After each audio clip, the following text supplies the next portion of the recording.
Get ready, Staten Island. It's time to celebrate 5 years of Ferry Hawks baseball.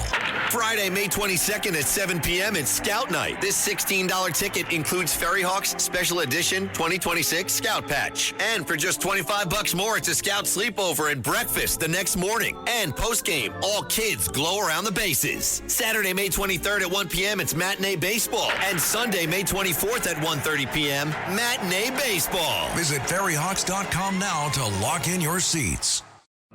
Sid and Friends in the morning. Entertaining and informative. On the Red Apple Podcast Network. I'm sorry, Sid. Hi.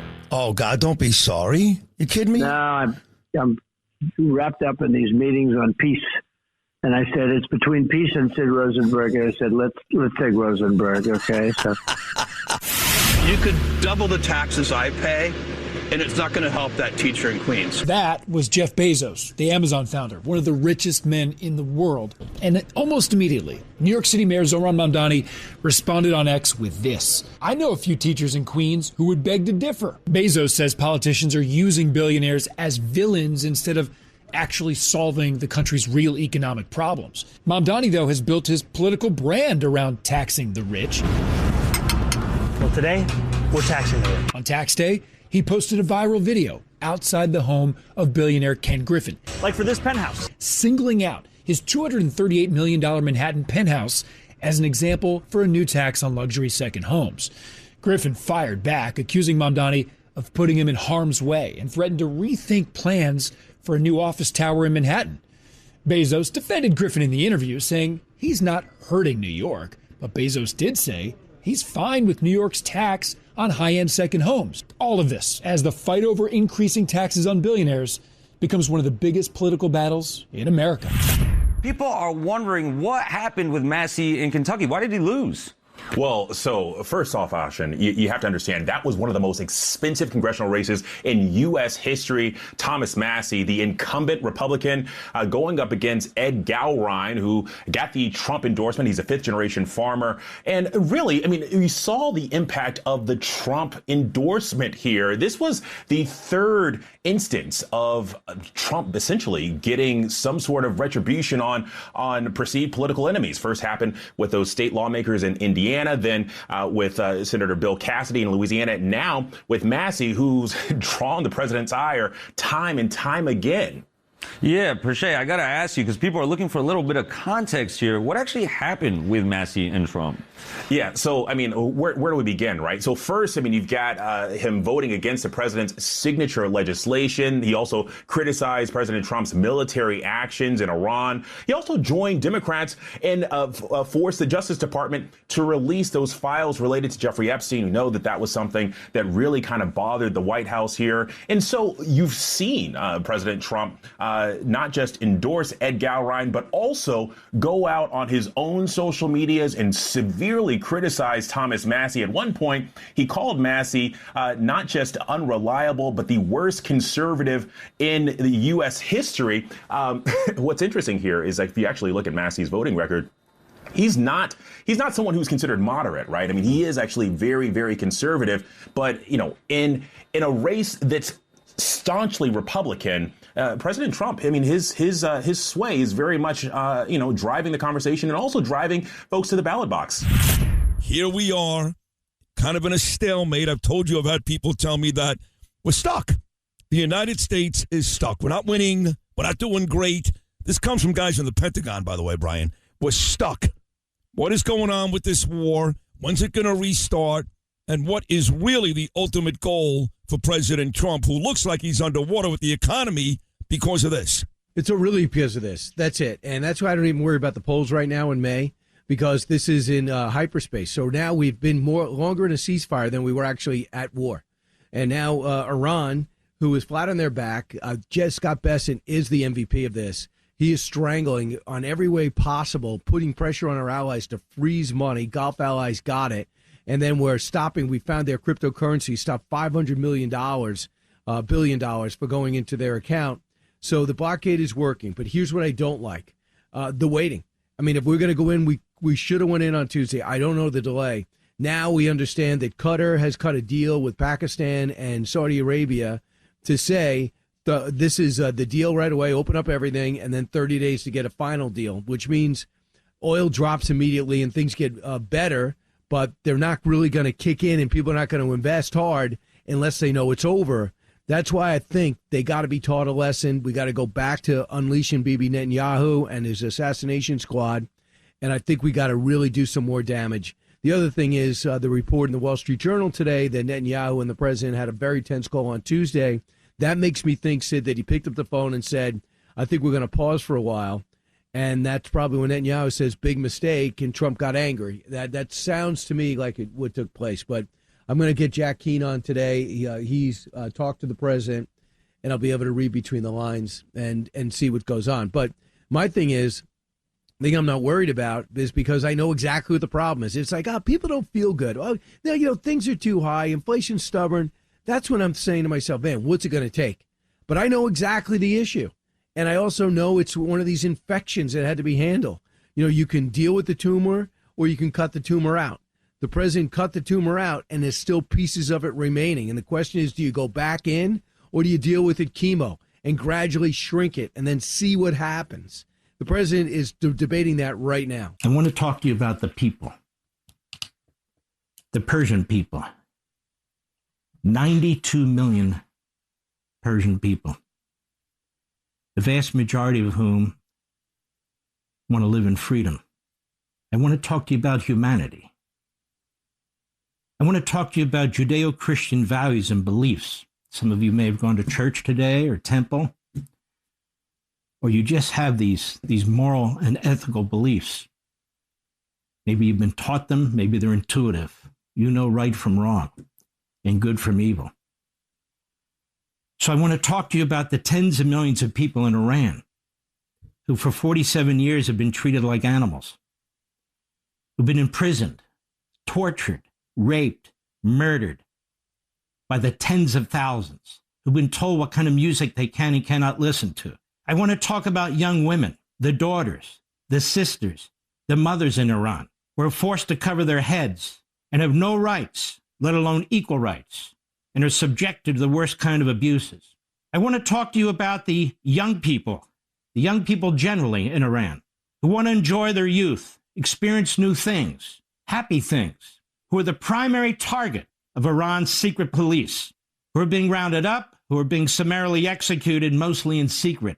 I want to talk to you about those in our country who fancy themselves liberals, human rights activists, civil libertarians, who don't give a damn about any of this, who don't speak out, who will not speak out, because the Democrat Party or the political entity they belong to, the Marxists and the Islamists, they hate America and Israel so much, they'd rather tens of thousands more Iranians die horrible deaths than see our country defeat this homicidal regime.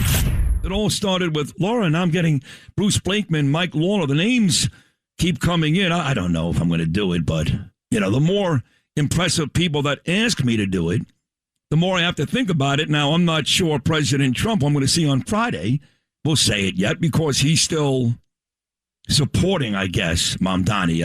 I have a feeling if I had a one-on-one with President Trump, he wouldn't be all that nice, but that's fine. But it seems like everybody else wants me to do it. So you started this big mess. Laura, thank you very much. Was I the catalyst for this? I'm so honored. Wow. What a thing to say. That's amazing. And I think it's funny you say that he's like on Team Mamdani. No, Donald Trump is on Team New York. And unfortunately, we've got a communist right now who's in charge of New York City. So whoever it is, this president wants them to be successful for New York City. So he's trying to do his best to bridge the gap between the full-blown crazies on the left and obviously the common sense that Donald Trump brings to the equation. Now, if we had a Sid Rosenberg as mayor, I'm just throwing it out. I think it would be a great thing. So maybe we can get around two of people coming out of the woodwork to say they would love to see it as well. But I'm still here for it. I'm still on Team Sid Rosenberg.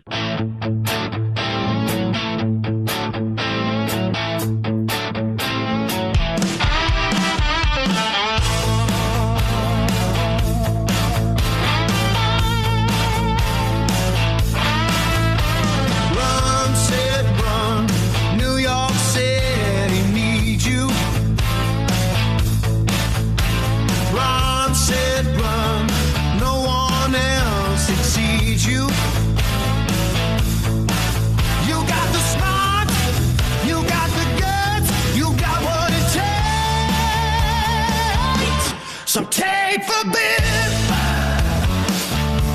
We beg you, Sid. 'Cause New York City needs you. Oh, run, Sid, run. Run, Sid, run. Run, Sid, run. Run, Sid, run. Run, Sid, run. New York City needs you. Run, Sid, run. No one else exceeds you. You got the smarts, you got the guts, you got what it takes. So take the bid. We beg you, Sid. 'Cause New York City needs you. Oh, run, Sid, run.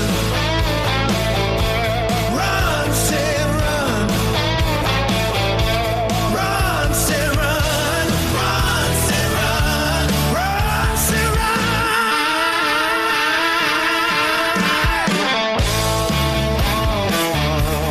The brilliant musical stylings of the great country Yossi. I love this guy, Country Yossi. It's two great songs now. He's got the theme song, of course, for Sid and Friends in the Morning, and this one I received yesterday from our great sales guy, Jimmy Incorvaya, through Heshe Organbaum, and that is Run, Sid, Run. And we played that right after Lara Trump was back on the program yesterday. And for the second time now, has asked me to run. She's endorsing me, which is very, very good. But we'll see. You know, that's still out there, and we're 3 years away, 3 years plus, really. The issue now is, what do we do with this creep down in City Hall? But, you know, I'll continue to ponder it. I don't think I'll do it in the end because it goes back to Danielle, and she doesn't want it. And I'm not sure I want it either. My God, deal with these assholes in this city, the city council, the legislators, the governor. I mean, hopefully it'll be Bruce Blakeman. That'll be fine because Bruce and I are brothers. That's great. Then I'd almost consider doing it. If Bruce Blakeman wins, or when Bruce Blakeman wins, now everybody in this city should want me to run because no one is closer to Bruce. Maybe those Long Island guys, Cairo, King, maybe. Even that's up for debate. Finton will tell you no. Chris Boyle will tell you no. So if Blakeman wins, then I'd really seriously consider it. If the Wicked Witch up in Albany, if she wins, I don't want to see that face, ever. I met her once, you know. I went to some lunch John Catsimatidis took me to. It was very nice. I remember being there because it was the day that John Catsimatidis wrote the foreword for my last book, Citizens United. I've been approached to write another one. We'll talk about that later. Israel. But at any rate, he wrote the foreword for the book, and we were kind of schmoozing. It was either the Harvard Club or the Yale Club. It was one of these clubs that you never would find me at because I'm just not in that category. You know? But they invited me. It was very nice. I think Mark Simone actually hosted the lunch. I'm not even sure what it was for. But at any rate, Kathy Hochul was there, and I walked over. I don't think I hated her then as much as I do now, because I really despise her now. She's right there with Mamdani for me. And even took a picture. You guys remember this? And then I put the picture on Instagram or something. This is years ago. And I'm walking down the block. I'm not even one block outside of the club, Harvard or Yale. I forget which one. And the comments were so nasty, Lou and Noam. They're like, you backstabbing. You know, they love that in this city. Backstabbing, sellout. And I started noticing that every single comment was that. There wasn't one that said, oh, that's cool. You know, I mean, most stuff I post, I get 70-30 cool, 80-20 cool. This was 100%, ugh, Sid, I thought you were better than that. So what did I do? I took it down. And I deleted the picture. And that's my whole Kathy Hochul experience. That's it. What was your Were you expecting, actually, when you did I was expecting about 70-30, something like that, but I got none of it. Enlightening then, huh? Yeah, and back then I wasn't even, known as this. I wasn't a big Trump guy. I wasn't the man. I wasn't Mr. New York and all that stuff. But I deleted it. I deleted the post. I got rid of the picture. And over the years, I've continued to like this person less and less to the point where I am today, like I said, where I can't stand her. Well, that reaction should say, how does she keep getting reelected? Or how did she? She's been elected once, actually. Right. Only once. She was placed and then she was elected. Right. She beat Lee Zeldin. But Manhattan is what pushed her over. Oh, I know. New York. How did this happen? Man, these people here are just the worst. They're the worst. Come on. Mamdani won here. That's all you need to know. The worst ever. The worst ever. Guy makes Bill de Blasio look like Giuliani. He won here. Alvin Bragg wins here. Alvin Bragg wins here. Did you see Brad Lander? I had Alec print this out for me. Did you see this, Noam? The Brad Lander story? Which one is that? I got to get it. I think he spoke at some mosque. You don't know this story? I don't. All right, let me get to this here. I have it here. Here it is. New York Democratic congressional candidate Brad Lander recited a Quran verse at a Queens mosque, saying he hopes to partner with Ilhan Omar and Rashida Tlaib in Congress. He's Jewish. Brad Lander is, now look, he has these Shabbat dinners with Palestinians. He loves Mamdani. He's looking forward. Listen to this, folks. I'm not sure it hurts him in this city. I think it helps him. Clearly, Mamdani openly hates the Jews, and he won easily. But this Lander, this piece of garbage, this capo, he can't wait to partner with Ilhan Omar and Rashida Tlaib in Congress. I'm reading it. During the same event, the imam who was in this mosque prayed for the Mahdi to kill infidels with his sword. Oh, very nice. And we're the infidels, just so you know, folks. You guys listening right now to this radio show, you're the infidels. John Catsimatidis, you're the infidel, okay? Just remember that when you're at these events and people like Brad Lander show up and he's running for Congress. What was he before, the comptroller? What did he do, this jackass? This guy is praying in mosques, talking up Omar, Tlaib. He wants to partner with them. He wants to partner with them. That's exactly what it said, right? Yeah, exactly what it said. But again, I'm not shocked by this. He was at a dinner with a bunch of Palestinians. He likes Mahmoud Khalil, Brad Lander. This is where we are, the Democrat Party. You got this lady in Texas. You heard about this one, Noam? That I heard about, yeah. This lowlife, this anti-Semite, again, not trying to hide it, doesn't seem to care. Her name is Maureen Galindo. She's out there, Tellerico's a psycho. He's running too. And I think President Trump actually endorsed Ken Paxton. He did. This Galindo lady wants to put Zionist. That's me. I'm a Zionist. Okay? I'm a Jew. I'm a very proud Jew. I love Israel. I love my people. So I'm the type of person that Maureen Galindo, you ready for this, wants to put in prisons. She literally wants to use ICE centers as concentration camps for Zionists and Jews. This is in our country. This is not Gaza, okay? This is not some Arab country that has spent thousands of years hating on and killing Jews. This is Texas. This is Texas. Maureen Galindo. And how does she do that? Because she feels empowered by people like Mamdani. That's why. You saw that story, right, Noam? It's a crazy story, and the fact that she's running for Congress, she has a shot, just like anybody else. In fact, the Democratic Party in Texas had to come out and say that... Yeah, that she doesn't have a shot. No, she's getting killed by the Democrat Party in Texas. That they're not endorsing her, yeah. Right, and even Hakeem Jeffries, who's a waste, he came out and blasted her, so I don't think she's got a shot, but she's in the game. So when people say to me, why would you even consider doing this? This is why. I'm just supposed to sit here and watch people like Galindo run for office, People like Mamdani win. There's a lot of psychos running. You got that other one, the DSA candidate running out there in Los Angeles for mayor, Spencer Pratt.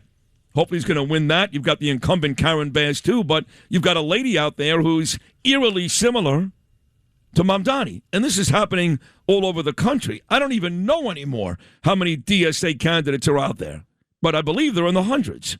What do you think, Noam? Oh, well, why wouldn't they be? I mean, look what happened here in New York City, so that's inspiring them to run in other places. 100%. I got in a fight yesterday. I started it, and I don't care. His name is Moshe Indig. I mentioned him on the show last week. He happens to be a rabbi. He calls himself a rabbi. He's a disgrace. He's a disgrace. But he calls himself a rabbi in the Satmar community. So I sent him a really nasty DM on Twitter, because I don't have his cell phone number, and I called him a disgrace. And he answered me with, Gut Yom Tov. Okay. Now, what does that mean, Noam? It's good day, basically. Yeah. I said, don't give me that shizzle. I cursed. You need to be better than sucking up to this radical Islam jihad terrorist-supporting mayor. It's disgusting. You're a Jew. Doesn't October 7th mean anything to you? You know what he sent me back? A picture of John Catsimatidis with Mamdani in City Hall and a picture of Mamdani shaking hands with Trump in the Oval Office. I said, I don't care what Trump and John do. They're business leaders. One is president. And by the way, neither is Jewish. I know Trump loves the Jews. I know John Catsimatidis loves the Jews. But I'm going to say this at the risk of angering people. You don't feel the same. You just don't. It's not the same. I can't possibly say I feel the same way about the Greeks that John does. Doesn't mean John is not pro-Jew. He's very pro-Jewish. So is Trump. Not the same. I said, neither is Jewish. You are. Don't give me that excuse. You're not Trump. You're not John. You're supposedly a rabbi, a Jew. Now, I'm a friend of both. John is a dear friend. Trump is a good friend. You need to stop Jews. You need to stop. Jews everywhere are disgusted by you. I know I am. And he goes, well, not a word from you about the president because you don't want to lose access to the White House, and rightfully so. We Orthodox Jews do not criticize our president, either do I, and government leaders in public no matter what. We thank them for their service in protecting our rights and enabling us to live free and safely. We live at peace and harmony with our mayor. He lives at peace and harmony with our mayor. This is an Orthodox rabbi, this moron. We don't peddle outrageous hatred. No, but he does, stupid. We do what's best for our community. Oh, really? Quid pro quo? I mean, what's going on here, Noam? This is how Orthodox Jews behave, with respect and courtesy. For example, you didn't even call President Trump out because you knew, even if you don't like it, we don't trash our elected leaders in public. Same here. We Jews have to work with our elected officials and do what's right for our communities and all of mankind. Respect goes a long way. Bullshit, I said. Chisel, I'm sorry. His vile, disgusting wife liked pictures of Israeli girls getting raped. Stop with your peace nonsense. That's why Jewish people are taking a beating all over the world. You need to draw the line at blatant anti-Semitism and evil.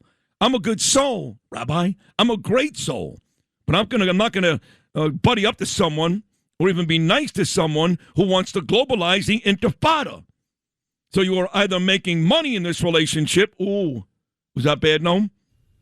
Well, you may be onto something there. Mm-hmm. Or just anti-Israel. Either way, it's enough. And then he goes on and on about, well, you know, you didn't call out Trump. You didn't call out Catsimatidis. He says it 5 times. And then he goes, and Mayor Mamdani and his administration have forged a, you ready for this? Great relationship with the Satmar community leaders and are always a phone call away from being responsive and accessible to community needs. Now, you hear that. I mean, these guys got to be making money, right? There's no other way about it. I mean, I've heard the rumors. I don't want to call out their Jewish people, but I've heard the rumors a lot of that community doesn't work. Well, the issue is it's a huge voting block, right? There's members of the community who are sort of like the kingmakers, and they're the ones who tell everybody who to vote for. And so if you can capture like the Satmar community in Williamsburg and Brooklyn, that's huge. So promises have to be made, of course, for that to happen. And you have, these are the numbers I've seen recently, like about 50% of Hasidic households in the city live below the poverty line. They don't work. So, they're in shul all day davening. Go work. But they catch a break because, and I'm Jewish, I can say this, all you got to do is put a sign that says Beit HaMidrash over your house, and you save a whole bunch of money on taxes, no? Well, yeah, because it's a house of worship. Right. Sure. So this Rabbi Indig going on and on about who am I to talk because I'm very close with President Trump and John Catsimatidis. That is his excuse for forging this great relationship with a man who is as blatant an anti-Semite and his wife who's even worse than anybody I can remember in the history of this city. You don't find that sad, Noam? Yeah, but I'm not surprised because this is, I have to figure out the best way to say this, but it's a community that's been investigated before about how the money's funneled in there, where it's used. Yeah. That's all legit, and how that public funding flows into the Hasidic neighborhoods. Yeah, there's no doubt this is about money. Welfare programs, education programs, and I'm not saying, I don't know, maybe the money's really being used what they said they're using it for, but it doesn't matter. Either way, when money is a motivation, when you're okay with somebody who's clearly evil, and I don't care about his smile or he went to high school, stop it. He's evil. When you're okay with that guy, it's got to be money. And if money is your motivation, that's even more sickening. So to Moshe Indig and this other rabbi, I think his name is Niedermeyer, I don't know, Dov Heiken, posted a picture a couple of days ago. You are the reasons why. You are part of the reasons why Jewish people get their asses kicked every day and are murdered all over the world. You're part of the reason. I mean, I'm going to say this, which would make Bernard McGurk happy. Rabbi Moshe Indig, you've got blood on your hands. Congratulations. You've got blood on your hands. You're one of my people, but no thanks. I don't love every Jew. Sorry, I don't.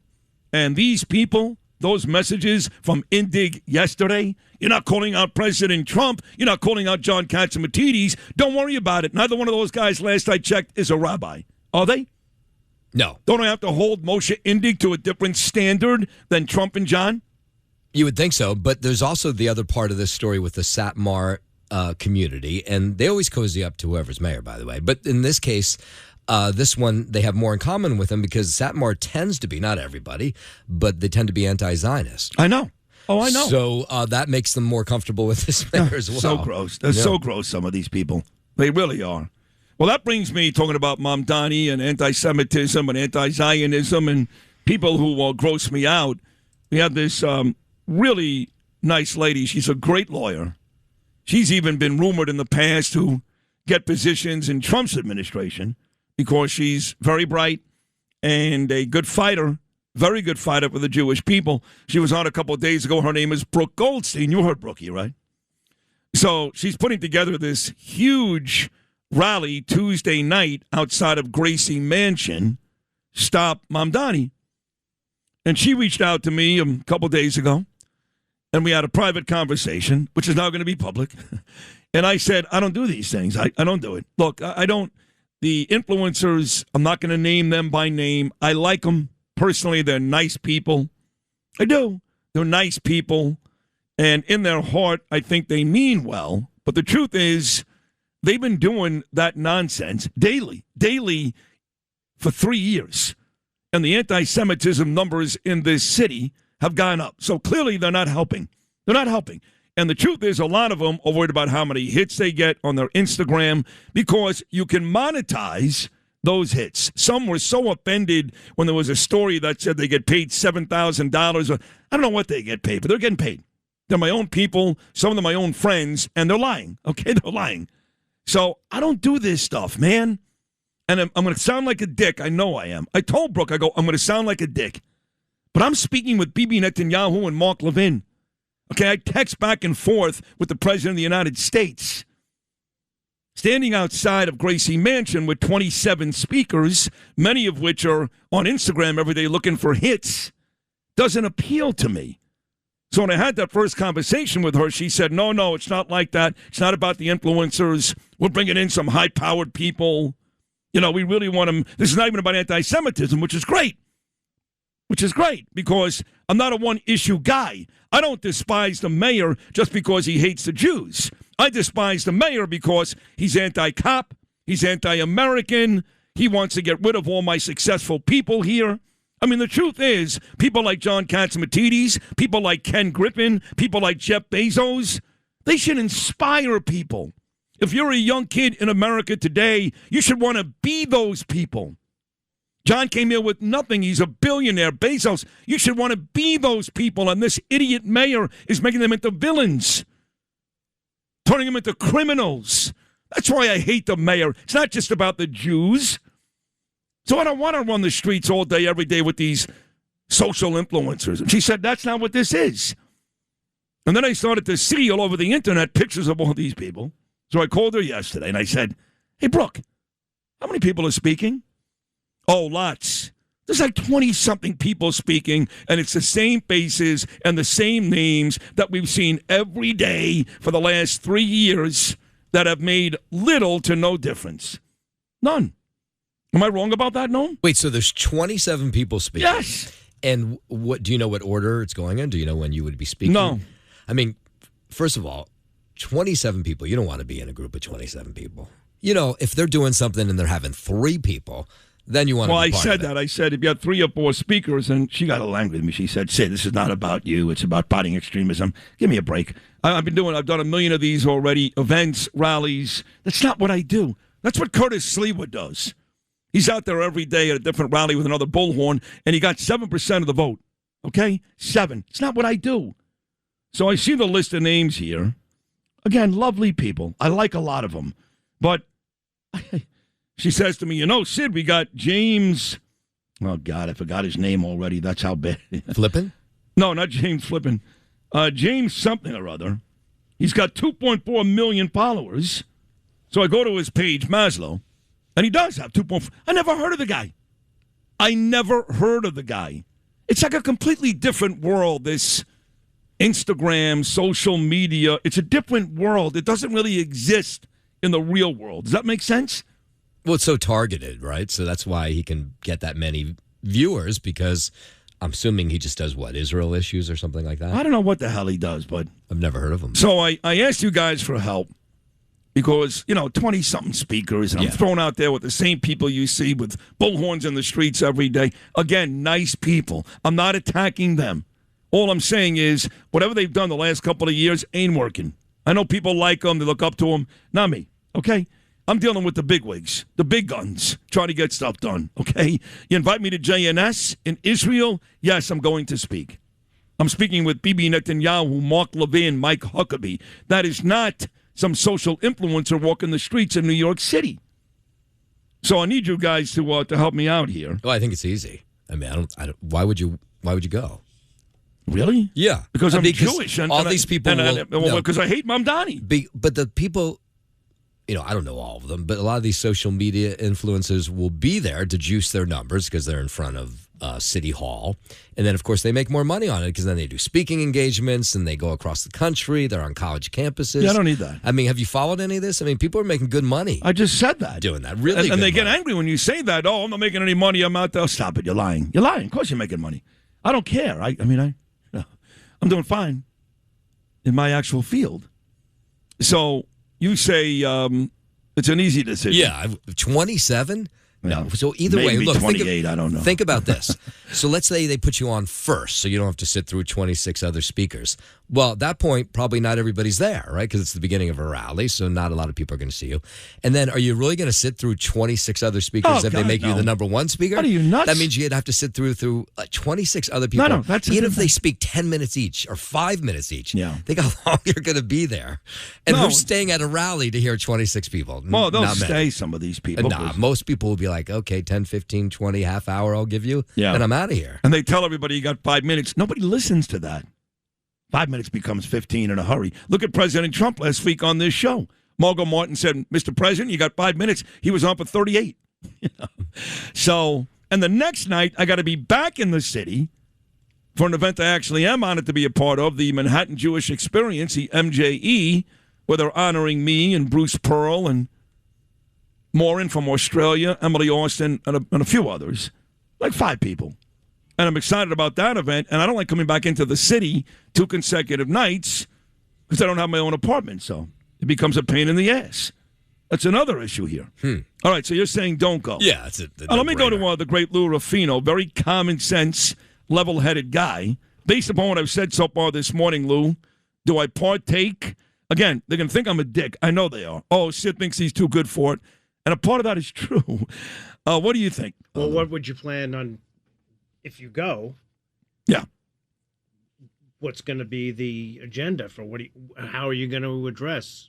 What do you mean? What am I going to speak and all that stuff? Yeah, I don't have any of those specifics. I just got a list yesterday of 27 people that are going to speak, and I'm on the list. So would you be in attack mode? Would you be?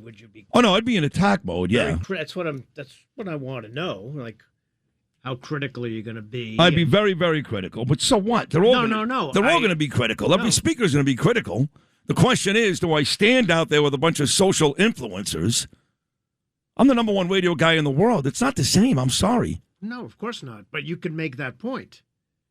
No, I'm not going to say bad things about people standing next to me, and that I won't do. Okay. If I don't show up, I'm making the point. Okay, then I'm sure they're gonna put it out there that Sid's a dick. He wouldn't even come because he thinks he's better. Which, look, here's what Joe Nolan just texted me. Our great traffic guy. He said, "Sorry, Sid, you're too good for it. You're much bigger than that." So Nolan said basically what you said. He's right. So Nolan says I shouldn't go. Lewis says I shouldn't go. Noam says I shouldn't go, and I just don't care what Justin thinks. So I'm kind of curious what Justin thinks. Well, where is he? I don't know. He's in the back watching Eagles tape. You see what I did there? You said you thought I was going to say something else. He's watching Eagles tape. We'll get Justin's opinion later, but it looks like I'm going to have to bow out of this. And it doesn't matter what you said. I'm thinking something else anyway. Doesn't matter.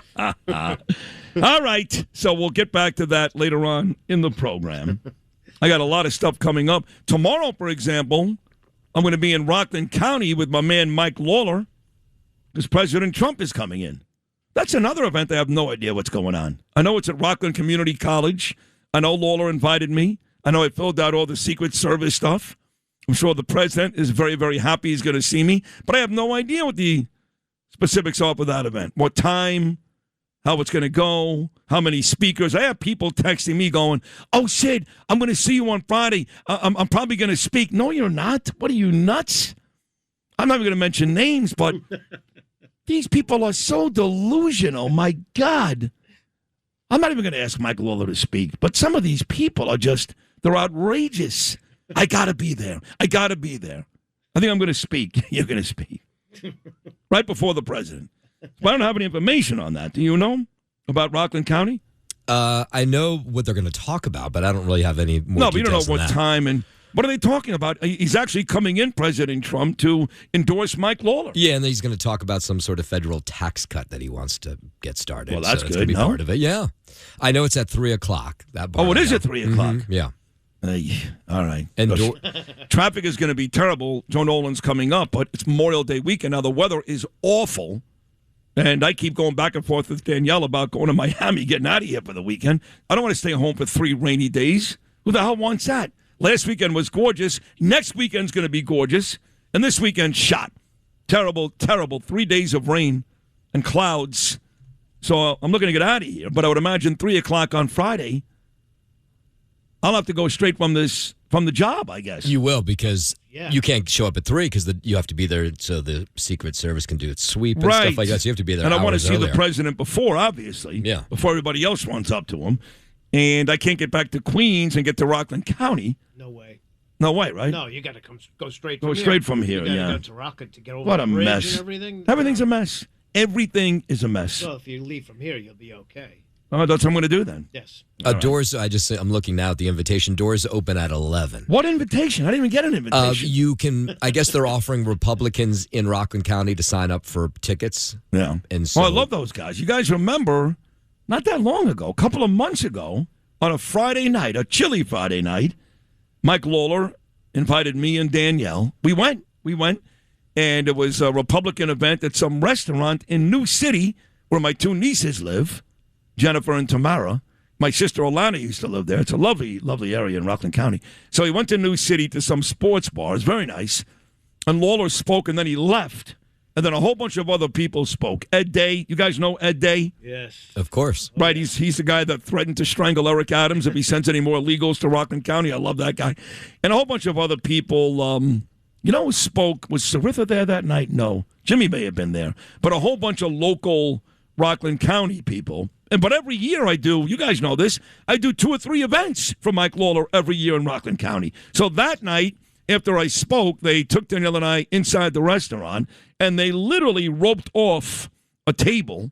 People came for pictures and autographs, but they roped off the table, and they walked over with a proclamation making that day Sid Rosenberg Day officially in Rockland County. You remember that, right? What day is that? Just so I can celebrate. Oh, it God, this I year. don't remember. I have no idea. Oh. It's someday in the calendar year. I told Lawler yesterday, if you give the same thing to Trump on Friday, it's going to prove to be disingenuous. How does Trump and Sid both have a day in Rockland County? Well, if they're different days, I guess it's okay. Well, they are different days, yes. I was there a couple of months ago, but just going to give everybody a day? You know? They probably will, but at any rate, it was a good time, and the Rockland County people are great people. Ed Day gets a day? Eddie Day gets a day because he's a day. He's a day. Yeah. That's right. Confusing. It's Day. Yeah. Sure. They Yeah, just I call think it Day. I think he walks out to day. All right, besides Trump coming to town tomorrow. Hey, we can still laugh. That's good. I did put in the open my conversation with Kilmeade about the war. What do you got on that? Is this going to start up again, or what's going on? I don't know. The president yesterday said he was willing to give him more time to figure this out. So yeah. Why is that, you think?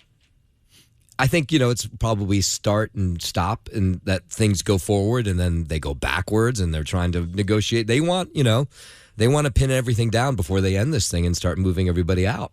And so far, they've been unable to do that for whatever reason. I actually have the audio here. Nice job by Justin Ellick of Brad Lander reciting the verse from the Quran yesterday in Queens. I got to play this. No. I have to play it. I can't believe this guy, Brad Lander. And he's Jewish. Cut number 5 here, Lou. I believe, as a proud Jewish New Yorker, that Israel's genocide in Gaza is a desecration, is a violation of the understanding that everyone is created in God's image. Every one of those Palestinian kids in Gaza, just as divine as my beloved children. And so, yes, in Congress, I will not vote for any more U.S. military aid to Israel, not the bombs that are destroying the hospitals and schools in Gaza, not the occupation in Lebanon, which is now, I believe, unfortunately, on shut it its off. way. I can't do it. Now I'm gonna get crazy. It's gonna ruin my whole day. Well, that was a test of your tolerance. Oh my God! I can't do it. I can't do it. Oh my God! Just destroying Israel, about to read from the Quran like I care about your stupid children. It's insane. Yeah, I said that too. Feel free to print that in any paper you want. Get Mediaite. Call Mediaite right now. They'll be printing it all day. There's that crazy Rosenberg again. He's all over the mayor. Now he called Brad Lander's children stupid. Yes, I did. If they agree with you, they're stupid. He's Jewish, you son of a bitch. Genocide, Israel. Genocide, Israel. No more arms to Israel. I side with the rapists. I side with the terrorists. I side with the murderers. That's who I side with, because I'm a good Jew. Like Rabbi Indig in the Satmar community. My friend Rivka Sanz checked in. When Rivka texts my phone, it pops up as Am Israel Chai. That's how great she is. She said, not all Hasidic communities are the same. The Satmar community is an anti-Zionist and Naturi Korda. You know what that is? No. They came from that, but also Chabad, who was also Hasidic, is for Israel and would not have a relationship with Mamdani. So Rivka says that Chabad is good, but the Satmar are not good. And then I get these text messages and tweets from other people in the Satmar community. They get mad at me. But I got to tell you, a couple of rotten apples, that ruins the whole fruit stand. You know what I mean? It does. It ruins the whole. So if most of you people are good, God bless you, Jewish people. I hope you are. You got a couple of Moshe Indigs and Niedermeyer, the rest of these people. You're no good. Brad Lander sits with those people. Brad Lander is welcomed by the Satmar community. Brad effing Lander. You have any thoughts on this, no? The only defense I can have for Mayor Mamdani and the Satmar communities, they cozy up to everybody. I bet if you go back to every mayor, of course. they've had some sort of relationship, tight Mamdani, relationship. I know why, yeah, but it's different. The mayors that had the relationship wanted to. Even Eric Adams, who was a terrible mayor, by any realistic measure, Eric Adams was a disaster. But he actually does like the Jewish people. Doesn't like them as much as he wants you to think he does, but he likes them. All these mayors, this guy is laughing. He probably goes home to his wretched, disgusting wife and goes, you see those Jews tonight? They really love me. Go ahead. Like another graphic of a girl being raped. Go ahead, honey. It's all good. The Jews love me. I'm going to their sukkahs next week. Then you get Maureen Galindo, this psycho Democrat. I mentioned her about 30 minutes ago. She's the one who wants to put Jews in concentration camps, ICE prisons in Texas. We'll play this, too. Let's get them all out there this morning. Maureen Galindo, Lewis, cut number 6. When I say that I want billionaire Zionists in prison, that does not mean I want Jews in internment camps. Oh, that's nice of you. So why am I getting a whole bunch of death threats and MAGA insults? Which actually makes sense, I realize. Like, MAGA and Jewish Zionists apparently are the exact same people. Oh, hold on a second. They talk the exact same way. And that's because MAGA is the developing Christian Zionism. That's how they want to create a religion state in the United States of America is through MAGA. Shut up. That's Read from the goal. Quran. Enough of her, too, God. She goes on and on how she's not anti-Zionist, and she goes on and then blasts a Zionist. You know, she's well qualified to be a Congress member. You know what she does for a living, right? I don't know what she does. She is a sex therapist. Oh, I did hear that, yeah. I did hear that. I met another sex therapist at the hockey game. No, she's not a sex therapist. She does a podcast on sex. She's a young Ruth Westheimer. I don't know what makes any of these women all of a sudden, they're the experts on sex. I guess her husband tells them they're good. I don't know. But how do you become an expert on sex? I don't know. I mean, they're both dead, but I would have liked to talk to Dr. Ruth's husband. I mean, I hate to say it because it's viewed as such a disgusting business, but show me a guy like Ron Jeremy, I'm going to listen. Guy's had sex with 6,000 women. He's a porn star. And he looks like a tree stump. He's horrible looking. Yeah. Horrible. He looks like he stinks. Yeah, if he can. Facial, his hair everywhere. But this guy's, he's had sex with 6,000 women. He's a poster child for if I can do it, you can. Right. So I got to think if you're to be a sex therapist or some expert on sex, you got to be a porn star, no? You would think so, yeah. But I guess this lady, Maureen Galindo, is... I haven't really seen a picture of her. I can look her up. Oh, no. Okay.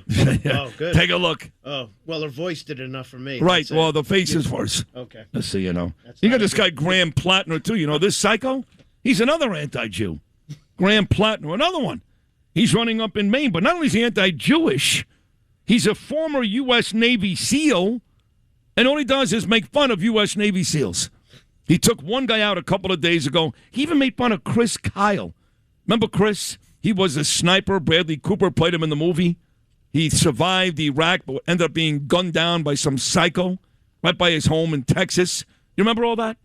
So here's Graham Plattner, and he smears a U.S. Navy SEAL and sniper Chris Kyle, and this guy's running for office in America. Graham Plattner, cut number 7. I didn't know who these guys were. I left that deployment and continued on with my life, did a few more deployments, both in the Marine Corps and the Army.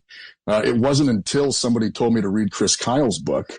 His stories about how many people he was shooting certainly tracked with the behavior I witnessed and people I knew witnessed down at the Gov Center, which is it's relatively easy to get high numbers like that if you're a little less discriminating. You're fire than, say, a more professional unit would be. So that's when I kind of learned about Task Unit Bruiser, about Chris Kyle. And then it wasn't until many years later that if someone recommended like Jocko's podcast or book to me, and I put that together and was like, you've got to be kidding me. I almost felt like there was like a weird practical joke being played on me by the war, that like all these years later, I'm like having to like people are telling me like, oh, look how great this guy is. These guys are amazing heroes. This whole incredible thing, the paragon of leadership. And I'm just sitting there like, am I living in like an alternate reality? I think you are. This is the exact opposite of my experience. Right. No one knows where you're living, Graham, but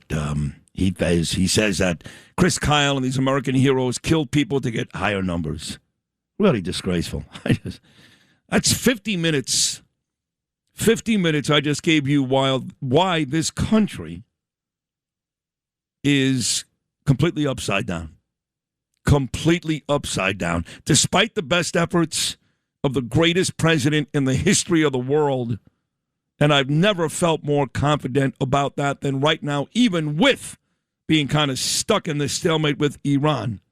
Despite his best efforts, and others, people like Marco Rubio and Mike Johnson, and even people like me, this country is upside down. This city is done. Done. And now I want to help on Tuesday, but my own castmates have said to me this morning, I shouldn't do it. Right, one more time. Should I go Tuesday night, Noam, yes or no? No. Lewis, should I go Tuesday night, yes or no? No. Joe Nolan said no, too. That's it. All right, big show coming up. Rich Lowry, Victoria Coates, Victoria Capish, 2 Victorias today. Bill O'Reilly, highest rated segment of the week on any show. And Craig Carton, Knicks game 2 tonight. This is Country Yussie. Run, Sid, run. Run, Sid, run. Run, Sid, run. New York City needs you. Run, Sid, run. No one else exceeds you. You got the smart, you got the guts, you got what it takes. So take the bid. We beg you, Sid. 'Cause New York City needs you. Oh, run, Sid, run. Run, Sid, run. Run, Sid, run. Run, Sid, run. Sid and Friends in the morning on the Red Apple Podcast Network.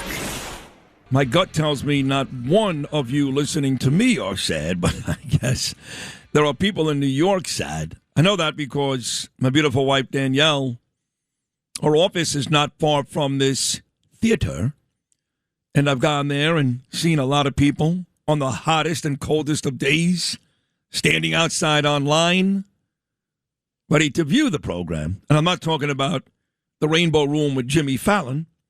I'm talking about that Ed Sullivan Theater, which David Letterman made famous, and now Stephen Colbert does his show from. And I know I'm breaking a lot of hearts right now because a lot of you don't realize this, and don't cry. But tonight is Stephen Colbert's last show. It's over. What? Yes. And you know they blame for that, right? And who do they blame for everything? President Trump. I think Trump would actually be okay with being blamed for that because he was pretty publicly discussing with Colbert like he is with Jimmy Kimmel. So I don't even think President Trump would care about that. He gets blamed for stuff that is ridiculous, like Kathy Hochul with the Long Island Railroad strike. She should be impeached for that, just for that, amongst the 30 other things she's done to destroy this state. But I think Trump's okay with that. But tonight is it. It's over. Did he have Bruce Springsteen on last night? He did. I saw last night. Yes, I saw He did him have last him. night. And David Byrne was the night before. David Byrne, Talking Heads. Yeah. See, I don't know much about David Byrne. He's not out there like Bruce. What did Bruce perform last night? Bruce is so disgusting. God, I can't believe how much I love that guy. What do you think he performed? Oh, he wrote that song, Yeah. right? He rewrote the song. It's his song, but he added Renee Good. Right, he took Streets of Philadelphia and he turned it into Streets of Minneapolis. Right. But those two troublemakers are both dead, God rest their souls, but both troublemakers, Alex Preddy and Renee Good, they weren't dragged out of church. They weren't home on a Sunday morning watching Joel Osteen. They were exactly where they should not have been. By the way, I saw Lucinda Williams a couple nights ago in Philadelphia. Lucinda Williams? Yeah. And she's the exact same way. What do you mean? Takes time out of her show to slam Trump. Oh, what a shock. That's a shock. Say, anybody go to those No Kings rallies? I'd like to get to one of them. Why did you see her? My dad is a big fan, and I was at my sister's graduation. Is your dad we had still an a earlier. fan? Well, yeah, he can separate. No. You just outed your father. I did not out my. He didn't know. No, he didn't know. He is. He didn't know. Oh, I'm going to text your mother right now. You didn't know. You think I'm kidding? I'm going to text your mother right I now. know you are, but no. I mean, beside that, yeah, she was fine, I guess. But geez, Lou, didn't the Man love Lucinda Williams? Oh my! He used to play her all the time. It made us so angry. I had liked her years ago, and he ruined it for me. Yeah. Right. No, he just ruined it because there's a remix of this that she does there. Let's find that. Oh, I remember. I had headaches looking. Well, I remember. I would look at Ruined a you lot. across the glass because I was inside the studio with Don and Charles, and you were across the glass with Bernard, and you would always look so angry when Lucinda Williams. I mean, you got that wrong. And she just had a stroke, so she was not in the best physical shape. I just don't care. But yeah, bless her. you could slam my dad tomorrow. Today's his birthday, actually, so you gotta be nice to my dad today. I don't have to be nice to anybody. All right. Well, I mean, I'm asking you nicely. You think if today was Moshe Indig's birthday? No. Well, my dad's not necessarily Moshe Indig now, is he? Well, he's close. He's getting there. Was his name David Ellick? No. What's his name again? Oh, Russell? Ross. Ross, Close, okay. though. Dave, I keep doing that. Yeah, you keep doing that. Yeah. Some other guy. Yeah, some other guy. Yeah. Well, happy birthday, Ross Ellick. Oh, thanks. You've done a great job with your boy. We love Justin. Well, he's done all right. He's done okay. Yeah, he's done okay. No, he's done great. And congratulations to Ross on your daughter. Yes. Graduating University of Pennsylvania. Villanova Law School. Oh, really? That's not that good. No. No kidding. She couldn't get in the University of Pennsylvania. Like my daughter. Ava's going to UPenn. But she's great. She's a genius. Villanova's a great school. She won all these awards. That's a great school. Congratulations. Oh, thanks. You know who went to Villanova undergrad? Who? Deirdre Hymas. Look at that. You know who else went there? Hall of Fame defensive lineman for the Oakland Raiders. He's been on Fox for 100 years. Howie Long, yeah.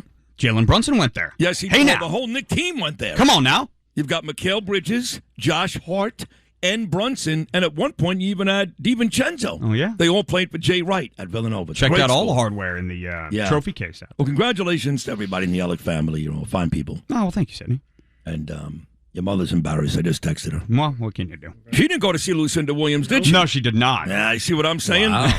She's getting deleted off the playlist right now. So what's going on in the family now? She sat home. Yeah. Wow, interesting. All That's of a sudden, interesting. your She dad's sat going to home. be looking, and he won't find the Lucinda there anymore. Where is Lucinda?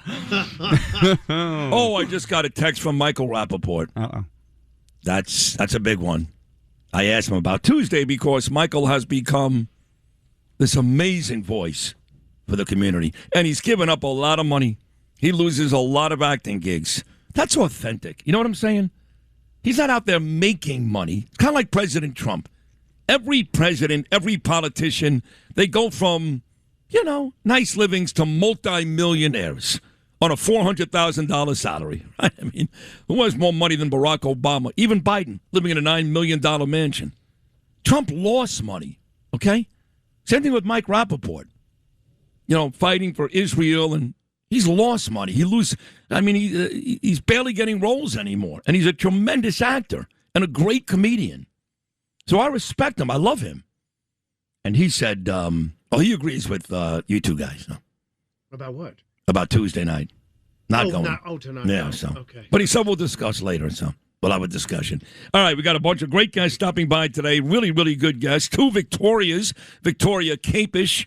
She'll be here to discuss all these viruses, the hantavirus, Ebola back in the news, as well as Alex Zidane running against Cory Booker in New Jersey, and a few other items. Victoria Coates, the VP of the Heritage Foundation. She'll discuss Iran. Rich Lowry, our first guest, is coming up momentarily, the editor of the National Review. Craig Carton, Hall of Fame voice of WFAN. He'll be here in the 8 o'clock hour as the Knicks get set to host the Cleveland Cavaliers in Game 2 of the Eastern Conference Finals later on tonight. The Knicks now riding an 8-game playoff winning streak. This is Sid on Sports. Oh, my goodness! Sponsored by Peerless Boilers on 77 WABC.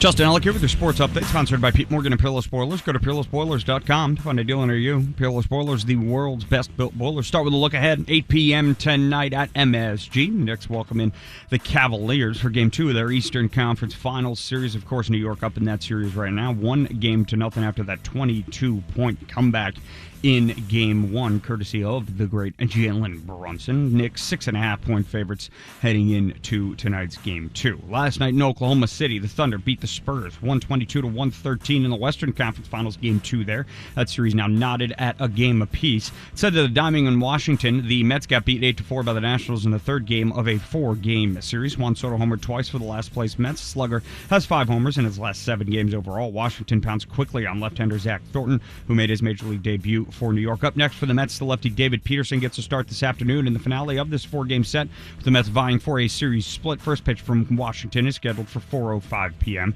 In the Bronx, Yankees fell 2-1 to the Blue Jays in Game 3 of a 4-game set after taking the first 2 games. Lone run for New York came on an RBI fielder's choice from Paul Goldschmidt in the bottom of the 9th. Starter Cam Schlittler suffered just his second loss of the season after delivering 6 strong innings of 2-run ball, allowing 8 hits and registering 7 strikeouts.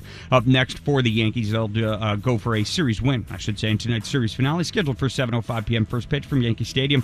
Carlos Rodon will get the start for New York. And offseason news out of the NFL here. Steelers quarterback Aaron Rodgers said yesterday that the 2026 season will be the last of his Hall of Fame-worthy career. The 4-time NFL MVP signed a 1-year contract worth up to $25 million with the Steelers for this season, reuniting with head coach Mike McCarthy. He's coached for 13 seasons with Green Bay. It'll be his 22nd year in the league, and now his grand finale. That is your sports, sponsored by Pete Morgan and Peerless Boilers. Go to peerlessboilers.com to find a deal under you. Peerless Boilers, the world's best-built boilers. I'm Justin Ellick on 77 WABC. Sid and Friends in the morning on the Red Apple Podcast Network. What happened is I was suing IRS for a lot of different reasons. One of the reasons is they released my tax returns, which you're not allowed to do. Now, they showed I pay a lot of tax. I may even release my current returns because they show I pay a lot of money. But they're not supposed to do that. They were in lockboxes as president. And they released them. And a certain firm released them, which was, I guess, a private firm. But it released them to a lot of the fake news. And the fake news went, and you're just not allowed to do that. And many other things happened. So I released them from the lawsuit, and I guess they made a settlement of some kind. I wasn't involved in the settlement. I could have been involved, but I didn't choose to be. So they made a settlement. Also, the anti-weaponization of people. I mean, people were destroyed. They went to jail. Their families were ruined. They committed suicide. You know, all the Biden administration and the Obama administration, both of them. I mean, the Obama administration started it. The Biden administration was horrible in terms of what they've done to people is incredible. And we're reimbursing those people for their legal fees and for their costs and for anybody involved. But they destroyed people. People committing, I read the other day, a person committed suicide over it. They went, you know, it was the most violent thing I've ever seen in politics, what they did. And yet if I say, oh, let's look at this one or that one, they say weaponization.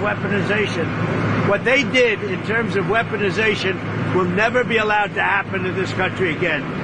So we think that those people, we think that anybody involved in that process should partake. And you're talking about peanuts compared to the value. It destroyed the lives of many, many people. Rich Lowry is a great guest and a dear friend at this point. He's the editor of the National Review, which is an amazing publication. Rich, what do you think? Again, I don't want to give away names, but I have spoken to a few people who said that's a slippery slope, kind of dangerous what the president is doing. Others, like me, are so far up the president's ass that we don't care. So you tell me what you think. Well, it's right that what was done to him was disgraceful, including the IRS leak. Now, someone was punished for that, I believe, might still be in jail, certainly jailed for a while, which was appropriate. But this might be technically legal, this slush fund or whatever you want to call it, but it's Wait, hold on. Yep. You can't say technically legal and then say slush fund. Well, it is kind of a slush fund because, but there's provision in the law for some judgment account or forget whatever they call it. But this is kind of extravagant. We don't know who's going to get it or why. And Todd Blanche, we've talked about this before, is doing everything he can to remove that acting from the first part of his title. So. 1.776 billion, he's working it. So look, I am not opposed to the idea that some people deserve restitution, but I'm a little skeptical of this. And kind of big appropriations like this, I think our system depends on Congress doing that. You go to Congress and you ask for money. That's like the foundation of it. So again, even if it's technically legal, I don't think Congress ever should have created such a fund. I think this is kind of exploitative use of it. So I'm not a fan. Yeah, you sound exactly like the person who I spoke to yesterday, who's a big-time person. That's all I'm going to say. All right, you mentioned Congress, and what a great night for me. I hate Tom Massey. I really do. Oh, yeah. Yeah, I never used the word hate as much doing sports. I didn't really, I didn't like the people on the Eagles or, the Islanders, but hate. But I'm using that word a lot these days. Like, I do hate Mamdani. I hate him. I hate Hochul. And I hated Thomas Massey. He's just another backstabbing, anti-American, anti-Israel, anti-Trump jerk. And I don't know, he lasted for 14 years, but what we saw happen in Indiana a couple of weeks ago, 5 legislators went against Trump. They all lost. Bill Cassidy in Louisiana, see ya. Jerk off Thomas Massey in Kentucky, see ya. Becoming increasingly obvious that MAGA is alive and well. And if you mess with Trump, your career may be over. I like that. What about you? Totally. He's the most powerful president within his party, perhaps ever in American history. I can't think of anything comparable. Maybe FDR, maybe Andrew Jackson, but they didn't live at a time and didn't have the ability or willingness to go out and end the career specifically of anyone who crossed them, which Trump does. So Massey, of course, because he's an anti-Semite, is blaming the Jews for going down. It was crossing Trump. That's the reason he went down. Did Liz Cheney go down because of the Jews? Bill Cassidy go down because of the Jews? All those senators, state senators in Indiana go down because of the Jews? No, they went down because Trump opposed them. Now, there's a lot of pro-Israel money that was lodged against him, but the rule he wants to create and the supporters want to create is they can be viciously anti-Israel, and then no one can oppose them or go out and try to defeat them fair and square in an election. And that's what happened. He was in that district for 7 terms and couldn't convince 50% of people to vote for him because he spun off onto another planet. He was a conspiracy theorist. He was a prime driver of the Epstein stuff, which I think we're the only 2 people in the United States who think that's all BS, never should have happened.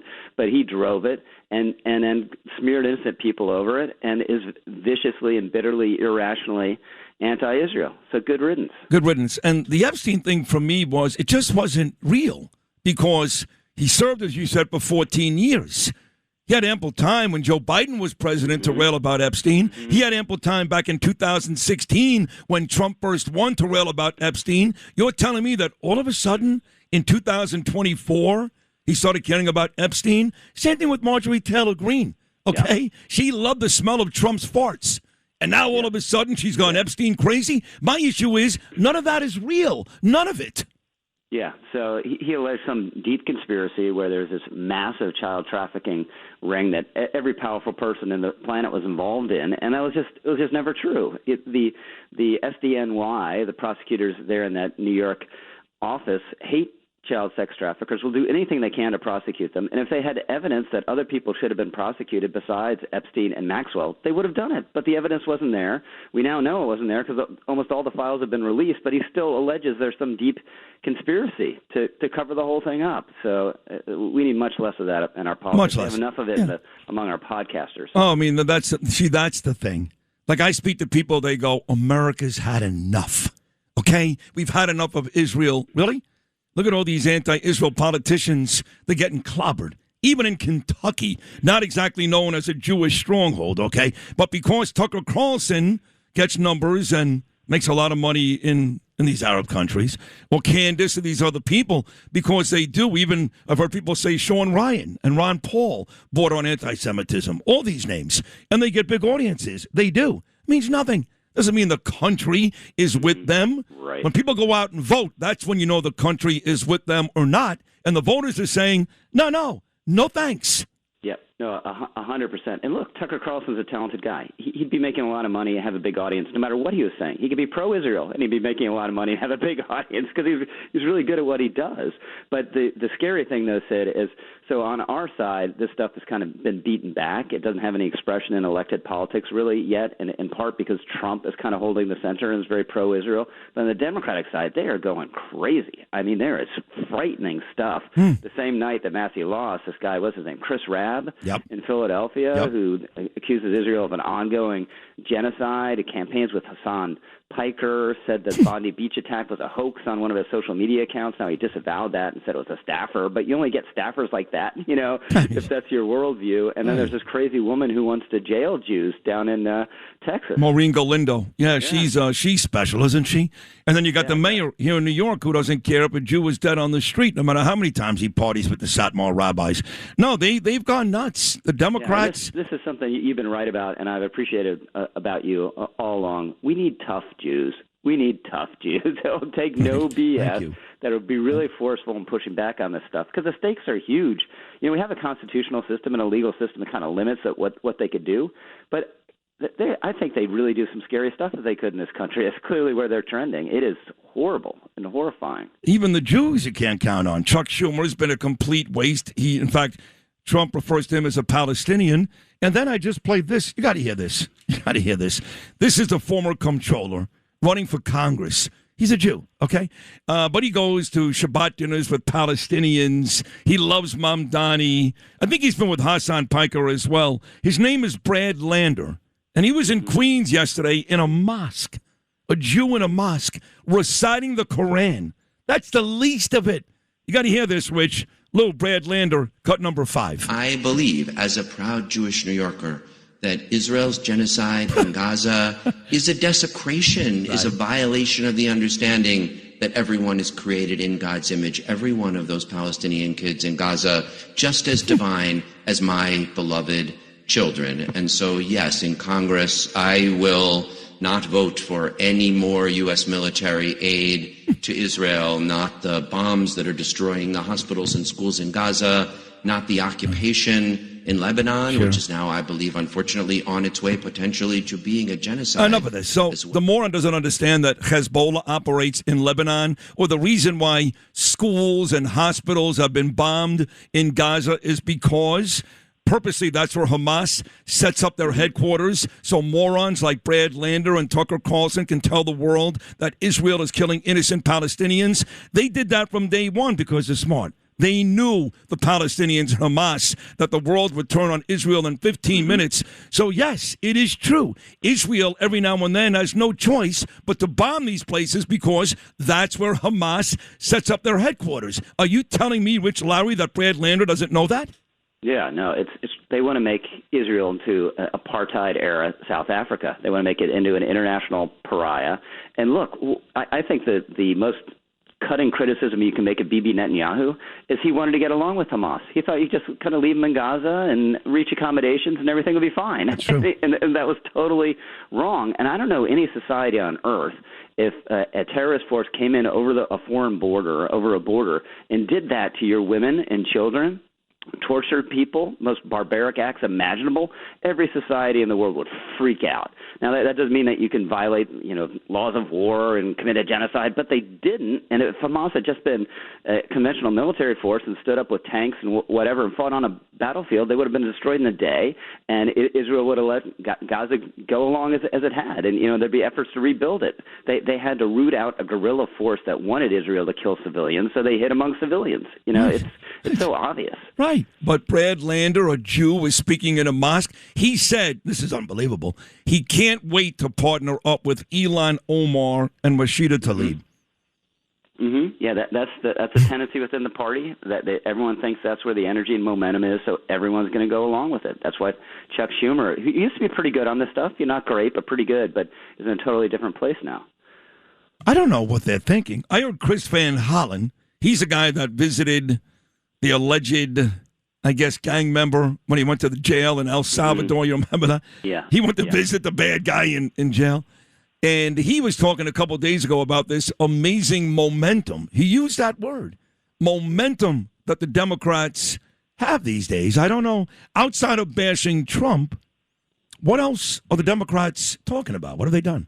Yeah, their image is still in the toilet. The advantage they have is the president's approval rating is about 40% or so. I know. Well, like the big one is the economy. And I was watching Brett Baer last night. This Iran war is hurting them. There's no question about it. 71%. Forget about approval rating in the 40s. And I love Trump, and I'm okay with this effort. 71% of Americans think President Trump is doing a bad job with the economy. You'd never thought you'd hear that, right? No, that's just devastating because that's been such a strength of his all along, obviously. And he's kind of in the worst of all worlds in the war at the moment because it would have been better to lose and get out like 6 weeks ago rather than be sort of in this in-between place. Now maybe we'll get a better outcome or maybe we'll actually have a full victory. Who knows? But he's really kind of stuck at the moment. And it hasn't been catastrophic in terms of the economy. The stock market's great. We still have economic growth. But you see that number every corner, on the gas station signs, and it's not a good number, and it hurts when you fill up. And this is one of the greatest bragging points he had on prices is that the price of gas was low, and it's not low anymore. No, it's not. Last thing, Jeff Bezos is the latest billionaire to come out, and he ripped Mamdani a pretty good one yesterday. 2 days ago, John Catsimatidis, he ripped him a pretty good one on the whole grocery store issue on Maria's show. Obviously, Ken Griffin has been ripping Mamdani for weeks, doesn't even want to meet with the guy. I would say those three guys are relatively important, especially when it comes to paying taxes here in New York. Donald Trump, too. President Trump still pays a ton of taxes here in New York. Does this moron, this mayor, not understand that as he continues to abandon, humiliate these people, that it's bad for New York? He doesn't realize that? No, he doesn't. I mean, he thinks billionaires are inherently bad. So if they're all gone, that'd be a good thing as far as he's concerned. And look, New York is a great place. It's still a great place despite all the downsides.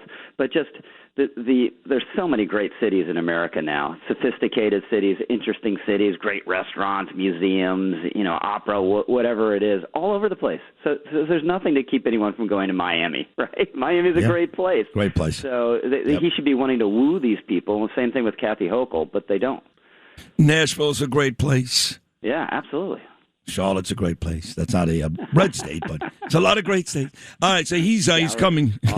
Yeah, that's right. He's coming here tomorrow, the president, and he's gonna pump up Mike Lawler. He's got some other agendas, I guess, he wants to talk about and accomplish, but he's really coming here to endorse Mike Lawler, which is really good stuff. It really pissed off Marjorie Taylor Greene a couple of days ago because she contends that Mike Lawler used to hate President Trump. So what? So did you.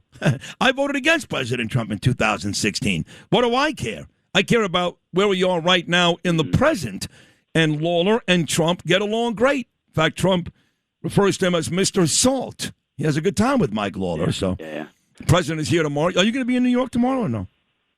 I am. Yeah. You are. Are you coming? Probably not. I got other stuff to do, but I need to get you a date for lunch. Next week for sure. I fell off. Okay. One day next week, 100%. I can't wait. Okay, pal? All right. Awesome. Great job as always, Rich. Thank you so much. There he is, the editor of the National Review. He's a great weekly guest, become a really good friend. Rich Lowry. That'll officially wrap up the first hour, I guess. Noam's got the news.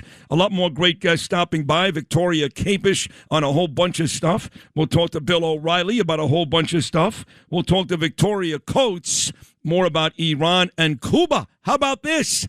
Raul Castro indicted. I love seeing that. It took a while. Sid and Friends in the morning on the Red Apple Podcast Network.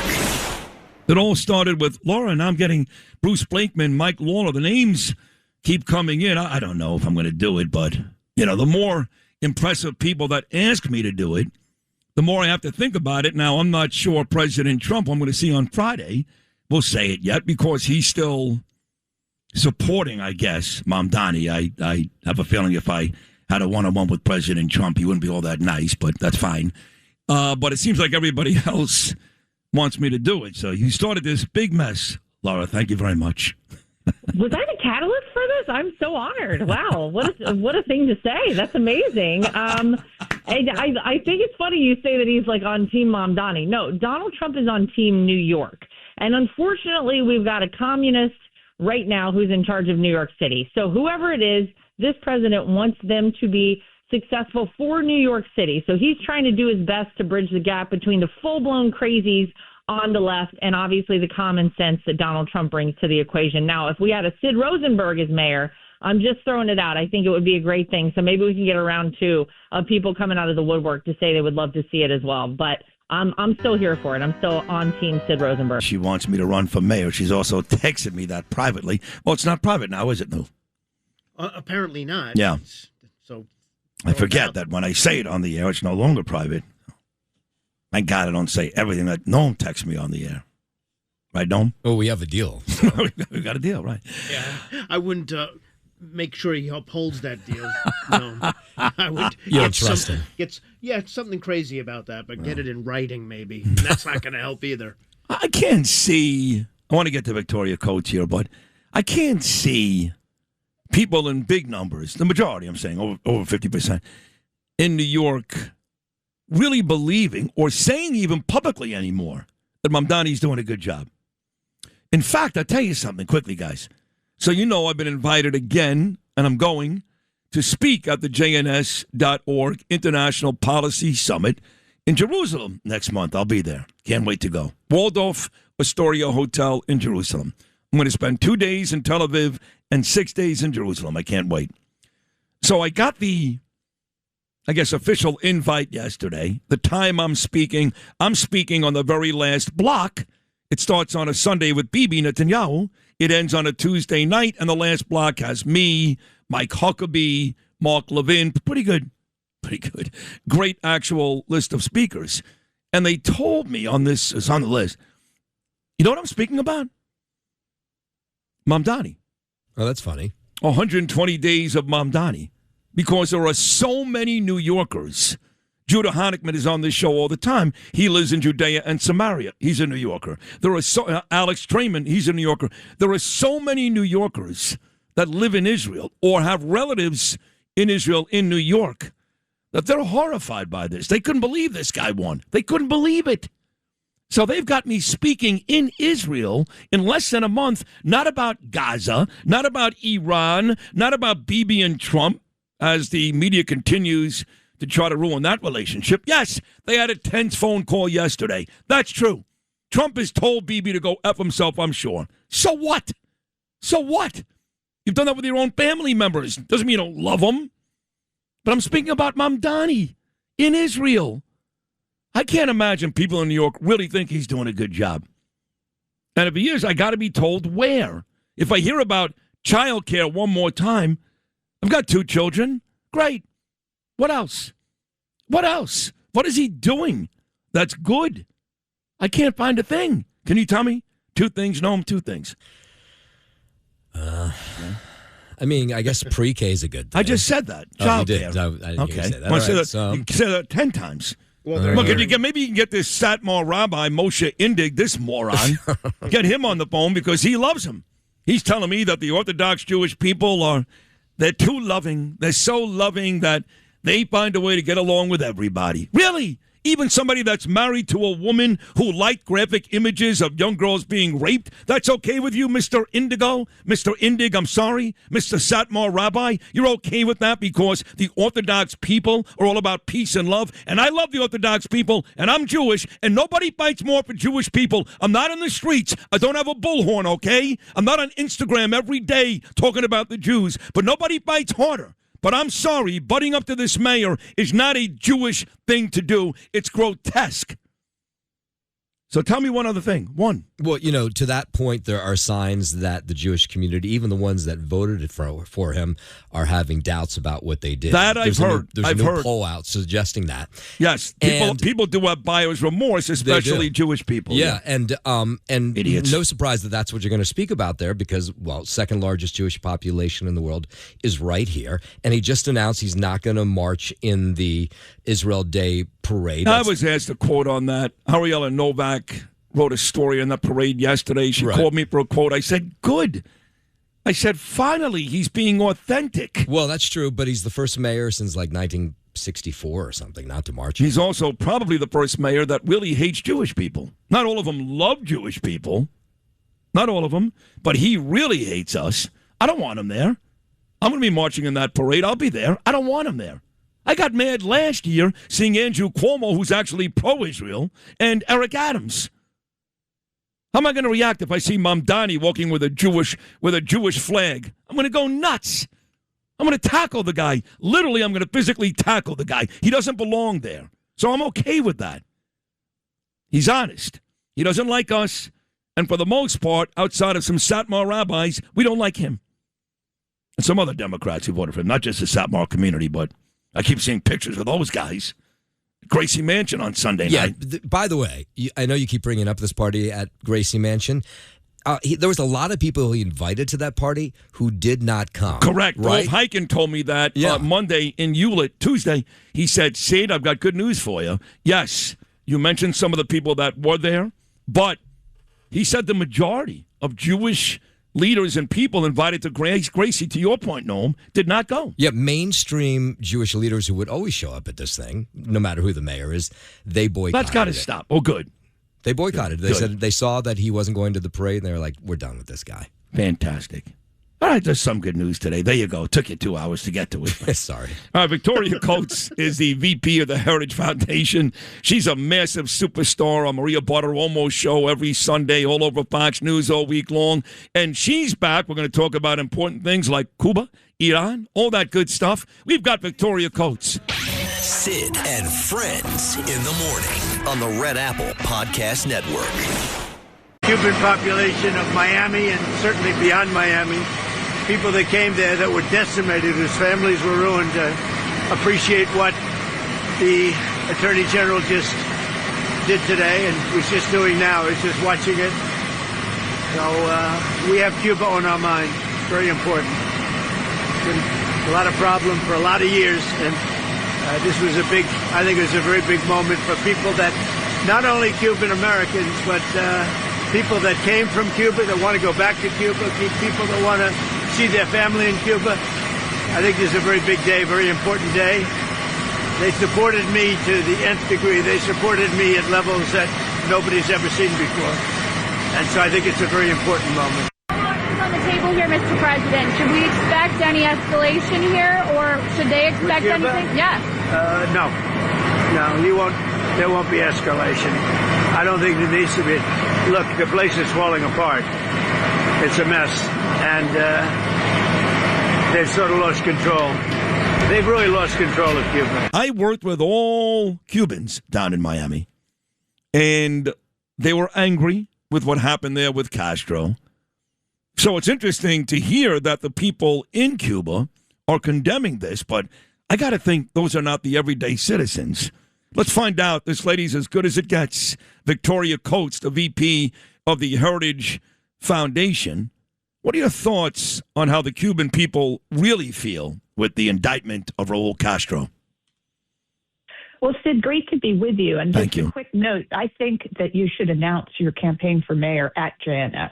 You do? All honesty, are you kidding or being serious? No, I'm actually serious. I think if you're serious about doing it, and I think what we're seeing in the city, and I'm a Philadelphian, so I don't have a dog in the hunt, but except for the fact that I'm also an American and I want New York to thrive, and it's important to all of us.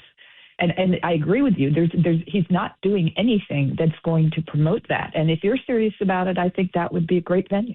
Thank you. Oh, and I should point out, that's very sweet. Thank you, Victoria. That last block last year, which I was a part of, and Mike Huckabee and Mark Levine and Ron Dermer and the ZOA guy, my friend, you. I was about to say you. So I hope at least you're going to be there again this year, yes?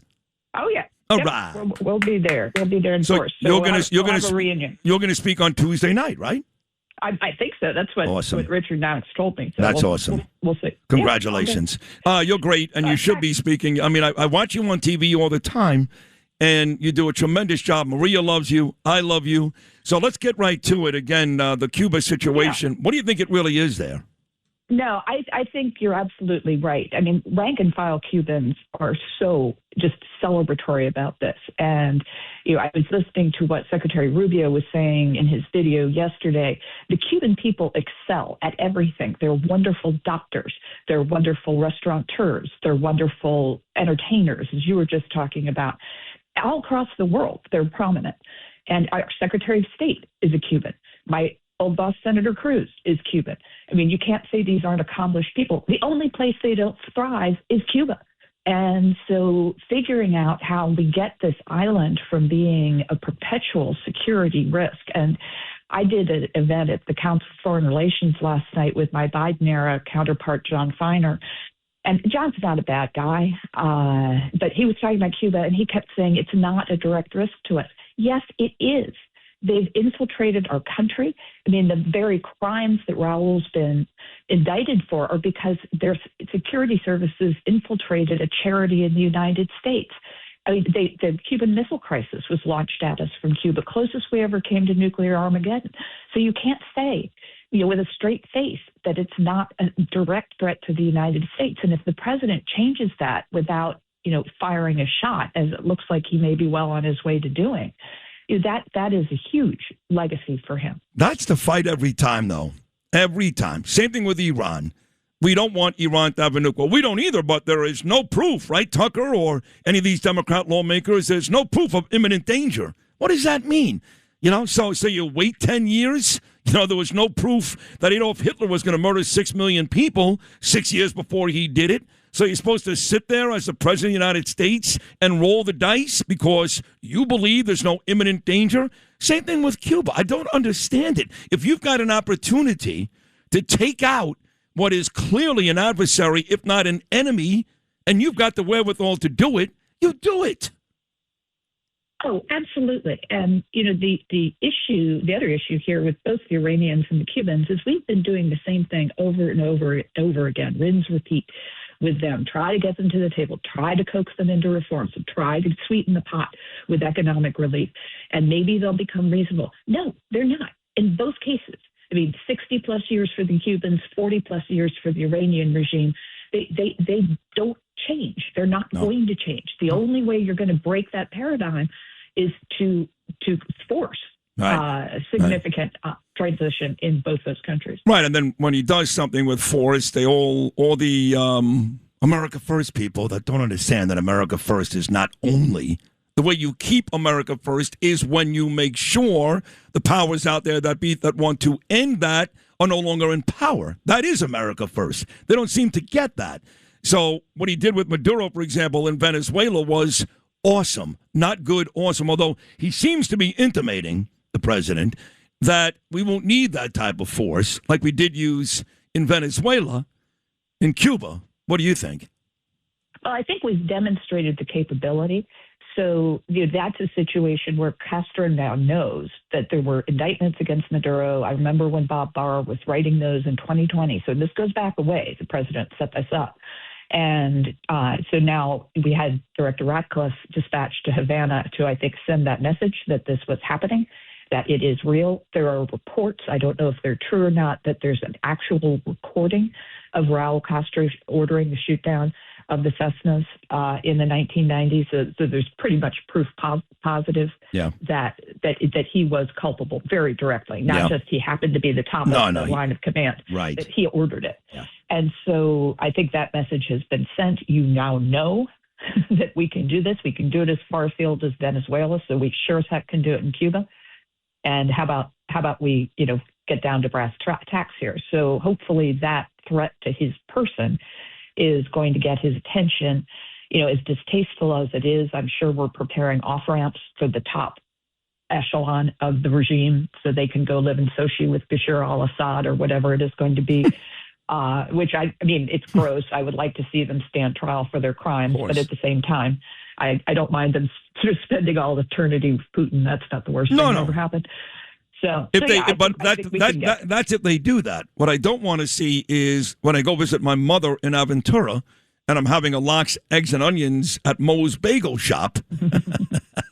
One of these Cubans who committed these horrible crimes sitting there. I don't mind if they send him to basically like you said, the gulag. But when these guys start going to nice places and really live out the rest of their lives in American luxury, that's where I get upset. No, I don't think there would be any possibility of that. I mean, they're all war criminals, so it's very hard for them to set foot on U.S. soil. So I couldn't agree more with you on that one. Right. So let's get to the Iran situation. I spoke to Brian Kilmeade earlier this morning. And again, I'm all for what the president did. He had the courage to do it. Every president promised it. That's what people don't understand. They all promised it. Nobody said a word. He actually did it. And I don't care if Iran was going to have a nuclear weapon in a month or a year. They had to be stopped. And that's the least of it. Okay, that's the least of it. You had the issue with the oil, the issue with the Jews, all these terror proxy groups, all the Americans, forget about Jews, Americans they've killed over the years. There's like a million reasons why what President Trump did made all the sense in the world. But even his staunchest supporters are saying, what are we doing? Like, I hear people at the Pentagon, I've gotten these messages, they said to me, Sid, we're stuck. The truth is, we're stuck. We don't really have a great exit plan. There's three things at stake here. The regime moving forward, the Strait of Hormuz, you're talking about oil and gas prices and a U.S. economy, and, of course, the nukes. And we're not exactly sure how to fix all that. Look, we can't do two of those in one day. That I've been told 100%. We cannot do two of those in one day. So now the president's disapproval rating, which breaks my heart, is at 71% when it comes to the economy. You never thought you'd hear those numbers with President Trump. So when he says, hey, I'm in no hurry, you take him at his word, 71%, something says to me, maybe he should be in a bit of a hurry. Well, I do take him at his word because, the difference between the first term and the second term is he knows, that this is a finite period of time he has, and he has a certain number of achievements he wants to make. And of course he wants to keep the House in the midterms. But at the same time, if he has this opportunity to really make a decisive change in Iran, remove that danger of a nuclear weapon, I think he's going to do it. And in this case, the other point I would add to what you were saying is we have tried everything with them. We have tried engagement. We have tried economic punishment. We have tried the JCPOA. I disagreed with it then. I disagree with it now, but I understand why they tried it. It all failed. All of it failed. I mean, another year of attempted diplomacy, a limited strike and midnight hammer. None of it worked. And so what the president is doing now, I think, is fully necessary. And yes, I think we do face challenges, but I think we're going to get the Strait of Hormuz organized. And the other piece of good news there is in less than a year, the UAE is going to have their big new pipeline circumnavigating the strait up and running to carry that 5 million barrels they're going to go up to now they're out of OPEC. The Saudis are expanding Petroline. We're talking to them about doing a natural gas pipeline that would connect the Gulf with the Red Sea. Wow. At that point, it's an asset of diminishing return for the Iranians. They're doing this now. They're not going to be able to do it again. So yes, challenges remain right now, but there was also polling this morning saying that most Americans think we are winning in Iran, which we are. And it might take a little bit more time, but I'm quite confident that we're going to get there. All right, so 2 minutes ago, I'd be remiss if I didn't ask you about the China trip. I've been talking about it, obviously, for a week, and Gordon Chang was on, a host of others. Looks like from a business standpoint, it went very well. Companies like NVIDIA already making big deals with Chinese companies, and we had all those CEOs there. I know President Xi said some things about Iran. He will do none of that, just so you know. None of it. Because he's lying. He is literally playing both sides of the fence. He's nice to President Trump, and he's still delivering arms through the Caspian Sea to the Iranians. So I don't take anything he says about the war, I don't take any of that seriously. But from a business standpoint and just hey, we get along pretty good, I think it was a good trip. What do you think? No, I agree. It's necessary. We just finished a big survey at Heritage called Tidal Wave, which looks at a conflict between the United States and China. It's AI-driven. It's really interesting. Recommend it to your listeners. It's at heritage.org. But the overriding conclusion from all these thousands of scenarios we ran through the AI bot is that if we have a conflict with China on the first day, the global GDP takes a 10% hit. It doesn't matter how long the war goes on. It doesn't matter who wins. That is global recession, if not depression, day one. And, that may be at some point where we get with China, but boy, would I like to avoid that. Because if we can not get into a conflict with China for the next, say, 10 years, they then run into a demographic wall they know is coming, and there's nothing they can do about it. It turns out it's a bad thing to selectively abort half your population. Who knew? But we know what shockingly, this turned out poorly. Right. You aborted all the women, Right. and look what you got. And so that disaster is coming for them. And if we can manage this decade without taking that unnecessary hit and get to a point where we have massive leverage and control. And that's where the president's $1.5 trillion defense budget is so important. We are showing them that we're serious, that they should not try to provoke a conflict. Then a trip like this can really do a lot of good in creating channels of communication and, preventing conflict. So along those lines, I'm fine with it. We very strongly support export controls on our most sophisticated chips. I don't mind selling them lesser chips. I don't mind selling them oil. I don't mind their buying soybeans. That's all good and well. But we just have to have our eyes wide open. What an amazing segment just now, Victoria. Just great. I can't wait to see you in Israel. I mean, we'll talk before. Obviously, you're on this show almost every week now. But excellent job today. Thank you so much. That was great. Thank you, Sid. Take care. And I may take your advice. I may announce I'm running for mayor in Jerusalem. How about that? I look forward to it. Thank you. Victoria Coates right there, the VP of the Heritage Foundation. Back on Sid and Friends in the morning. We'll take a break. We got 3 great guests still to come. Ebola is a huge issue. Not sure you guys know this, but if not treated, 90% of the people that end up with Ebola die. It's a real deal. I'm not sure that's the case with the hantavirus. We'll find all that out with Victoria Capish. She's coming up in the 9 o'clock hour. The man, the biggest segment of the week, any day, any time on WABC, the great Bill O'Reilly. He's coming up, and we'll talk baskets with WFAN Hall of Famer. Sid and Friends in the morning on the Red Apple Podcast Network. What is going on with the Jersey Shore? Every year I see this. I spoke to Chitterelli about this last year when he was running before he lost to Mikey Muhammad Sherrill. These wilding teens, they're like running all hours of the night and committing crimes, and it's become a huge issue, and it's every year. Have you seen this, Noam? Yeah, the latest one this week in Long Branch down the Jersey Shore. Long Branch was last year too, I believe. It was one of the towns. Oh, yeah, it was for sure. One of them. So, yeah, there was a number of towns. Long Branch already, I mean, the season hasn't even got underway, and they had to call in riot police. I think it was on Tuesday night. Well, last year they had to have a curfew.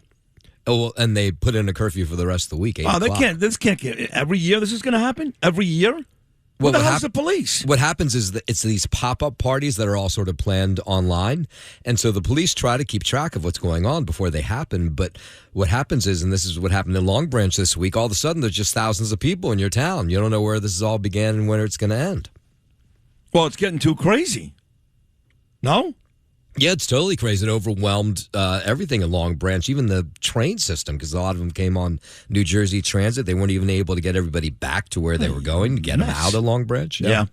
And you got upstate New York, I mentioned, and Fire Island and all these places. So I would go away when I was a kid, of course. My parents, we'd go upstate from Brooklyn, and we'd spend Memorial Day up there. Then we'd come home for about 3 weeks, come back the end of June in time for July 4th. Well, like my mom, for example, she's already up there because she retired there, and she spends half the year in Florida and half the year upstate. So she's there. There's a couple of people, my cousin Candy and my cousin Sydney. They live there all year round. But otherwise, they'll come up this weekend in big numbers and go home for about 3 weeks and come back around July 4th. But we don't travel anymore because we live on the beach. It's great. We live 2 blocks from the beach. I walk to the beach in less than 5 minutes. Why would I go anyplace else? And it's not like I'm a people person, even though when you put me in a social setting, everybody loves me. Everybody. O'Reilly will admit that. Well, maybe not. I don't know. He saw it at the Met game last week. Everybody loves me. But I'm not into all that. I'd rather be myself and Danielle and the kids and sit on the beach, and that's it, So I don't look forward to going away as much. But the weather's going to be so bad this weekend that I don't know what to do, Noam. What are you going to do? I don't know. I haven't thought about it either because What were I'm you looking- going to do? Well, I was probably going to go down to the Jersey Shore, but Well, where now, do you go on the Jersey Shore? Usually either LBI or Asbury Park. LBI, Long Beach Island.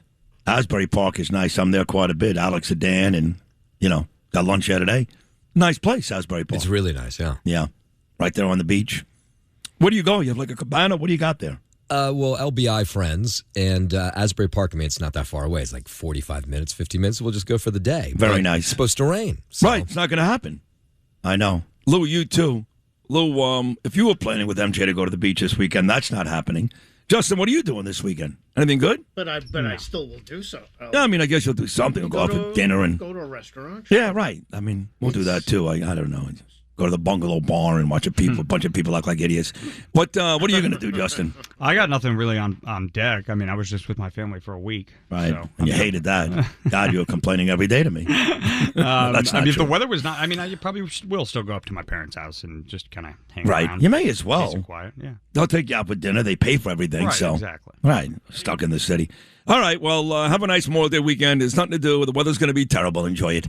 We'll take a short break. When we get back, the Knicks will host the Cleveland Cavaliers after that epic comeback win in Game 1. Game 2 comes your way tonight. Sid and Friends in the morning on the Red Apple Podcast Network.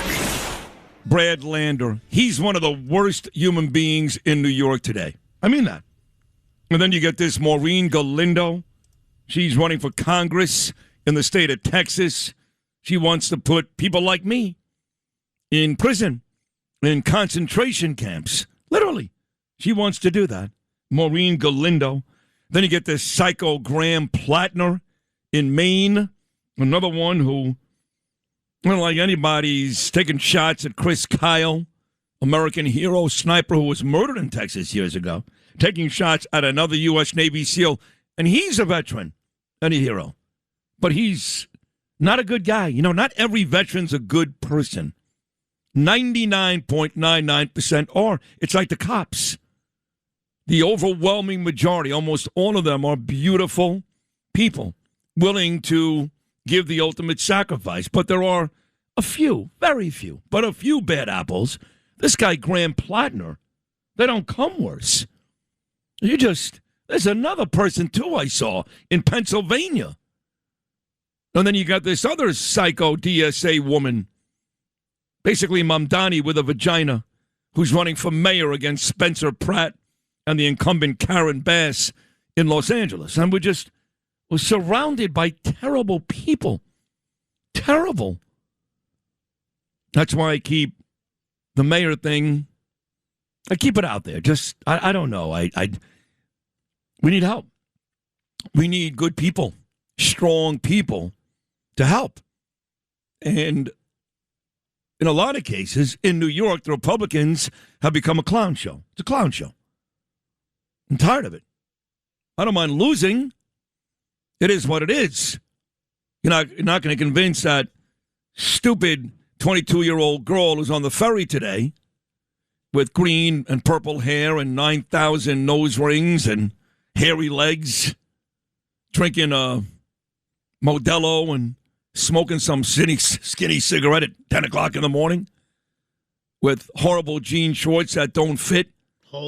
Holes everywhere and tattoos all over her legs. You're not going to convince that person that Mamdani's not great. Doesn't matter what I say.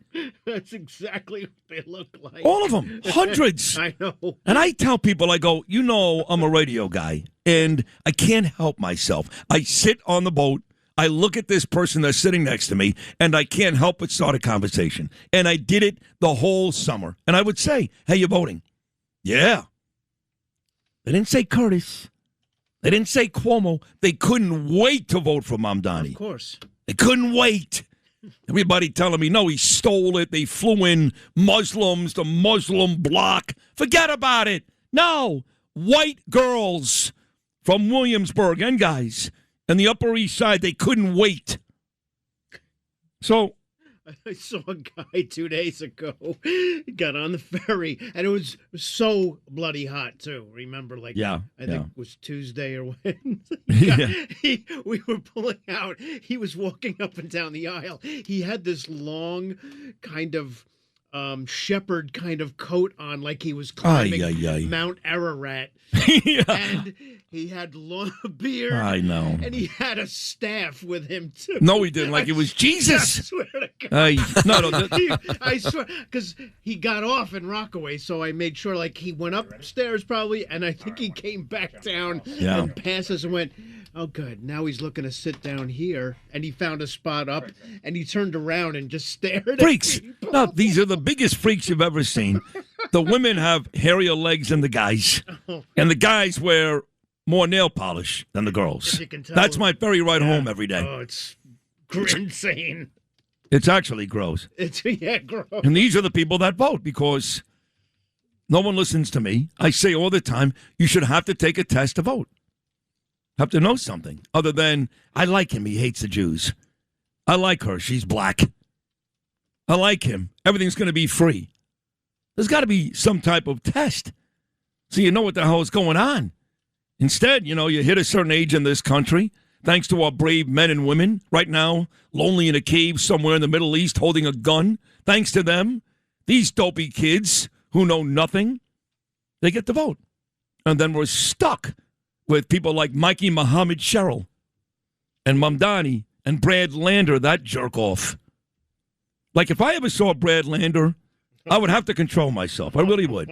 No, I swear to God. You'd be shaking. I'd have to control myself. I'm not sure I wouldn't run up and just knock him out. I swear to God. Shouldn't say that, but I'm being honest. Well, that's why you guys love me, because I'm honest. Yeah, but you'd say something first to justify. Oh, for sure. Yeah. You'd say. Yeah. So what was the meaning of, yeah. So I loved your quotes from the Quran. That was great. Thank you for doing that. That really inspired me. That was great. And then you just punch him right. Punch him across the face. Craig Carton, I was listening. My guy Ray drives me home on the shuttle. And I was listening to Craig and C-Mac a couple of days ago, and Craig was going on and on about the Knicks sweeping Cleveland. And the Knicks are down by 22 the other night, and it took everything I had, because I'm a Knicks fan. I want the Knicks to sweep. But it took everything I had not to text Craig and go, I told you that was nuts. And then they won. So maybe he's not so nuts. Craig, you're looking pretty good this morning, buddy, aren't you? I always look good. That's exactly what happens. That's exactly right. You were concerned about the Cleveland Cavaliers? I thought you used to be a sports guy. No, I'm not concerned about the Cavaliers winning. I think Knicks in 4 is a stretch. I think Knicks in 6. Philadelphia 4. Yeah. Atlanta essentially was in 4. Yeah. Right? I know it's 6, but 4, it seemed like 4 to me. Are you talking about the most dominant playoff run in the history of the NBA? I'm worried about Donovan Mitchell. Not today, I'm not. Well, you should. He's a pretty good player. And I know he's a good player, but like we robbed their souls. No, that's what happens when you blow a 22-point lead with 7 minutes to go. They're now soulless. So they show up today, they're shells of themselves. And the New York Knicks win tonight's game, I'm guessing anywhere from 16 to 22 points. But it's interesting because I was listening to you earlier today, sitting in traffic at the Lincoln Tunnel, which is awesome. Can you? I don't think you were very clear this morning on your feelings about Brad Lander. I was wondering if you could maybe expand upon how you really feel about that guy, because you were not very clear about it at 6 o'clock in the morning, at 7 o'clock in the morning, I know it's at 8 o'clock in the morning. You're not. I know. Yeah. I know. You know, these people, every day I find somebody else I hate more than the guy yesterday. It's fascinating to me because you're a lover, not a hater. Right. And every single day. Yes. You concoct some type of hatred for people that's unbecoming of you. I know. What does that tell you, though, about our city? I know you're in Jersey. And what is going on with your state? Mikey Muhammad Sherrill, what with these kids that are running wild in Long Branch? What the hell's going on there? Yeah, I remember the good old days, Pier 5 in Long Branch before the haunted house burned down. Yes. Where Long Branch was a great place to be. And Long Branch was always sadly, division of the haves and the have-nots. And it appears that maybe the have-nots are rebelling now against the haves. So that's all that is. But look, I lived in Tribeca for a decade. I was born in Mount Sinai on the Upper East Side. I lived, where else did I live? I lived in the Bronx. And I'm a New York City kid. Wait a second. You are Mr. New Rochelle is what you are. That's why, I spent my formative years in New Rochelle. That's correct. But I was born in New York City, lived in the toughest part of the Bronx. You may know it, Riverdale. And then I moved out to New Rochelle. But I'm a Knicks fan through and through. And the beauty of the Knicks is that unlike baseball, Yankees and Mets are split. Unlike hockey, 3 teams split this city. Unlike football, Jets and Giants, we're all Knicks fans. Not Evan Roberts, your former partner. Evan Roberts is a loser. He is, right? He's a little retarded. But he's a nice kid. He's very smart, but he's a little retarded. Would you say that? Well, it's just his upbringing. It's not his fault. Like, His parents. You know what scientists do those studies of nature versus nurture? You're familiar with that concept, right? Evan Roberts is a great example of that. He's a wonderful guy. He was my radio partner for 3 years, but he was raised by animals. So you're saying that Evan Roberts was raised by animals because he roots for the Brooklyn Nets? Quick story about Evan Roberts. It's a true story. He doesn't mind me telling it because he's told it before. His dad was such a lunatic New York Mets fan, okay? Yeah. That way back in the day, I forget what the year was, Evan was a child, when the New York Yankees won, I forget which one of their 27 championships. Evan Roberts' dad took it so personally that he left the country. That is a true story. I believe it. And I was thinking about Evan Roberts on Friday night, and you too, Craig, when I was sitting right next to Steve Cohen in the owner's box at Citi Field, thinking to myself... You're a Mets fan now again? No, not at all. I'm sticking with the Yanks. But I know Evan is, and I know Evan's father now is, and those guys never got close to sitting in Steve Cohen's box, did they? No, they did not. They were incurring favor to the owner for a free jersey. No.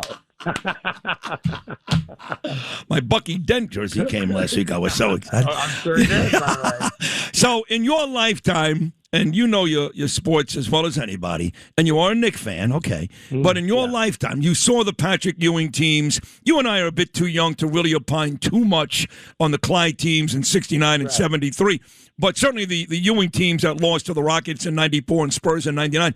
Is this the best Knicks team that you've seen? Yeah, and I don't think it's very close either. Like, so you and I grew up, we're about the same age, right? So you and I grew up with the Bernard King era, where Bernard King with the tape on his fingers, goes to a Game 7 against Detroit, has the back-to-back 50-point games, the first ever 60-point game. So Bernard King was our guy, right? And I'm going to say this, to this day, I'm going to say this. You mentioned Bernard King. 10 feet to the basket. And I don't care who you bring up. Michael, Magic, Bird. I don't care who you bring up. 10 feet to the basket. There's never been a better player than Bernard King, ever. He was unstoppable. He invented the baseline fadeaway jumper. He was just a brilliant offensive player. And unfortunately, knee injuries and off the court issues obviously hampered his career. But yes, so we had Bernard King first, and then we have the Patrick Ewing Knicks. And while they went to 2 NBA finals against the Rockets and Spurs and obviously didn't win either one of them, an argument could be made 2 things. One, this is the most impressive and best Knick run we have ever seen in the postseason. And I was thinking about this yesterday. I only brought it up for a few seconds. I'll do more of it today. You and I didn't get to really see and experience Willis Reed and DeBusschere and Bradley and the greatest of all, Clyde Frazier or Earl Monroe. The great late 60s, early 70s into the late 70s New York Knicks. I'm starting to think today, without another win, that Jalen Brunson is now one of the 4 greatest Knicks of all time. Without winning? Without winning. Patrick Ewing never won either. So if you say that Willis Reed's won and Clyde Frazier's won, so that's half of Mount Rushmore. If you want to put Ewing as number 3, who's your number 4? I think it might be Jalen Brunson. It's funny. I asked Joe Beningo the same question yesterday, and he's on the show every week like you want. I love Joe, and he's old. He's like Moses, And he got to see DeBusschere and Bradley and those guys play. I didn't. Either did I. He actually put DeBusschere ahead of Brunson. I said, wait a second. DeBusschere wasn't even the best player on his team. He had Clyde, he had Willis, he had Earl. I said he was a great player. I go, but if Brunson doesn't score 38, the Knicks don't win. How could you put DeBusschere ahead of... It's not a knock on DeBusschere, but at best, DeBusschere was never better than the 3rd best player in any team he was ever on. Right. So I'm with you with Brunson. I think he belongs there. We've gotten to the point, though, Craig, and again, you're incredibly entertaining. I love listening to you on the afternoons. I really do. You're great. But the way you talked about this series before, and so far, you're right. They're up 1-0. And Beningo yesterday, where, we got to the finals, it was good, even if we lost. But now I think the expectation is, whether it's Oklahoma City, who did win last night, or San Antonio, that series is now 1-1. Winning this series against Cleveland is not going to be good enough. Knicks fans don't desire, they expect to win the NBA championship. Is that fair to say? No, it's not. I think Knicks fans had a fair expectation of getting there. I don't think Knicks fans, any of them, look, we all want to win it, obviously. I don't think any Knicks fan that's ever watched basketball would tell you that they have a legitimate expectation that they're going to roll the ball out and beat the Oklahoma City Thunder in a 7-game series. Now, I think we have a better chance against the Spurs, believe it or not, because for every reason our matchups are better, and Wemby, who's a dominant player, does not dominate the New York Knicks or Mitchell Robinson or Karl Anthony Towns. So we'll worry about that when we get to it. I think the expectation from day one this year was the New York Knicks have to get to the NBA Finals, and then you roll the dice. And I think that's fair even today. Up 1-0, game 2 tonight. I think anything short of getting there at this point now, up 1-0, is a major, major disappointment. But I do think once you get there, I think you have to kind of recalibrate and say, man, the Thunder, if it is the Thunder, that's the best basketball we've seen since the Golden State Warriors dominance. No, it's true. And then they won the championship last year. They've only lost one playoff game this year. Joe B did say, yes, they keep bringing him up, but he did say that Joe B even watch basketball anymore? Yes, he watches every game. Sure? He sits there. Joe Benigno falls asleep after the first No, quarter. He sits there with his 90. He's not 90, he's 74. That's like being 90. He's sitting there wearing his Super Sly Williams jersey, and he's all into it. You know what he did say yesterday about Brunson, and I know you'll agree with this, in terms of free agent signings, forget about the Knicks. New York history. Like, we all thought Reggie Jackson was the greatest free agent signing in New York sports history. And that still may be the case, Reggie. Sure. But Joe B says no. He thinks Jalen Brunson is the greatest free agent signing in New York sports history. Yeah, I wouldn't argue against that. Yeah. I think when you talk about the greatest acquisitions, whether it's trade or free agent signings, I think you talk about Mark Messier, you talk about A-Rod, and you talk about Jalen Brunson. Oh, and you talk about Earl Monroe. Right. All the Earl Monroe. Well, and Reggie. Played And for Reggie. a decade. And Reggie, of course, in the late 70s, yeah. And I don't think the list is much longer than that. If you talk about the greatest acquisitions in New York City history, I think Joe's right that they're all in that conversation for sure.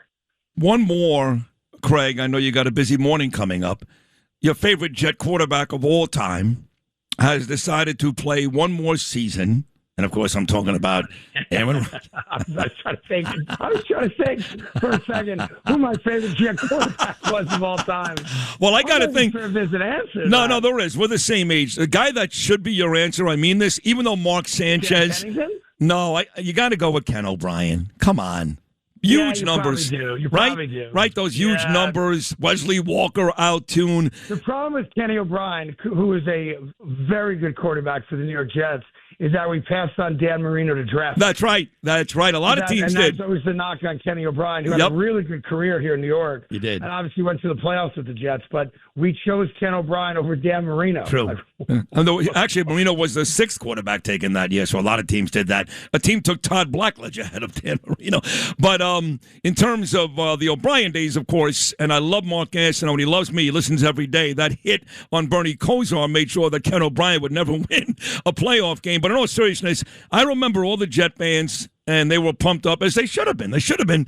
And Aaron Rodgers' first start for the Jets, which lasted 4 plays before he tore his Achilles against the Buffalo Bills. But one more year, Pittsburgh Steelers, when it's all said and done, win, lose, or draw this year, where does Aaron Rodgers finish in the pantheon of quarterback greats for Craig Carton?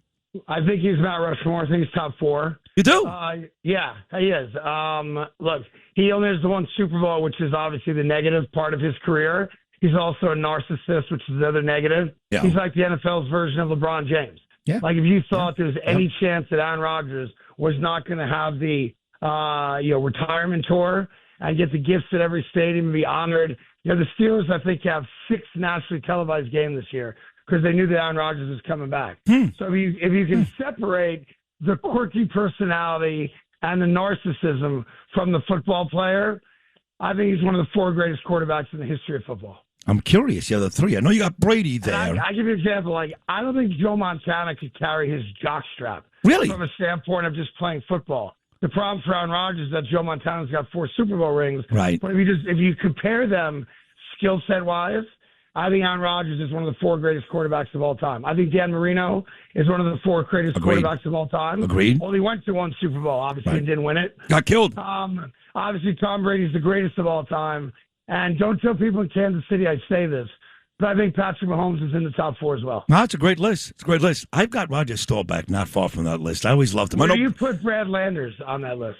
Oh, Brad Lander is one of the greats. You got to do me a favor. One of the 4 greatest quarterbacks of all. No, but you got to do me a favor. Brad Lander has publicly said, I mean this, he's a big Nick fan. So I want to go to the game. Oh, no. He's going to sit there with Steve Cohen. So I want you and Chris to put him on.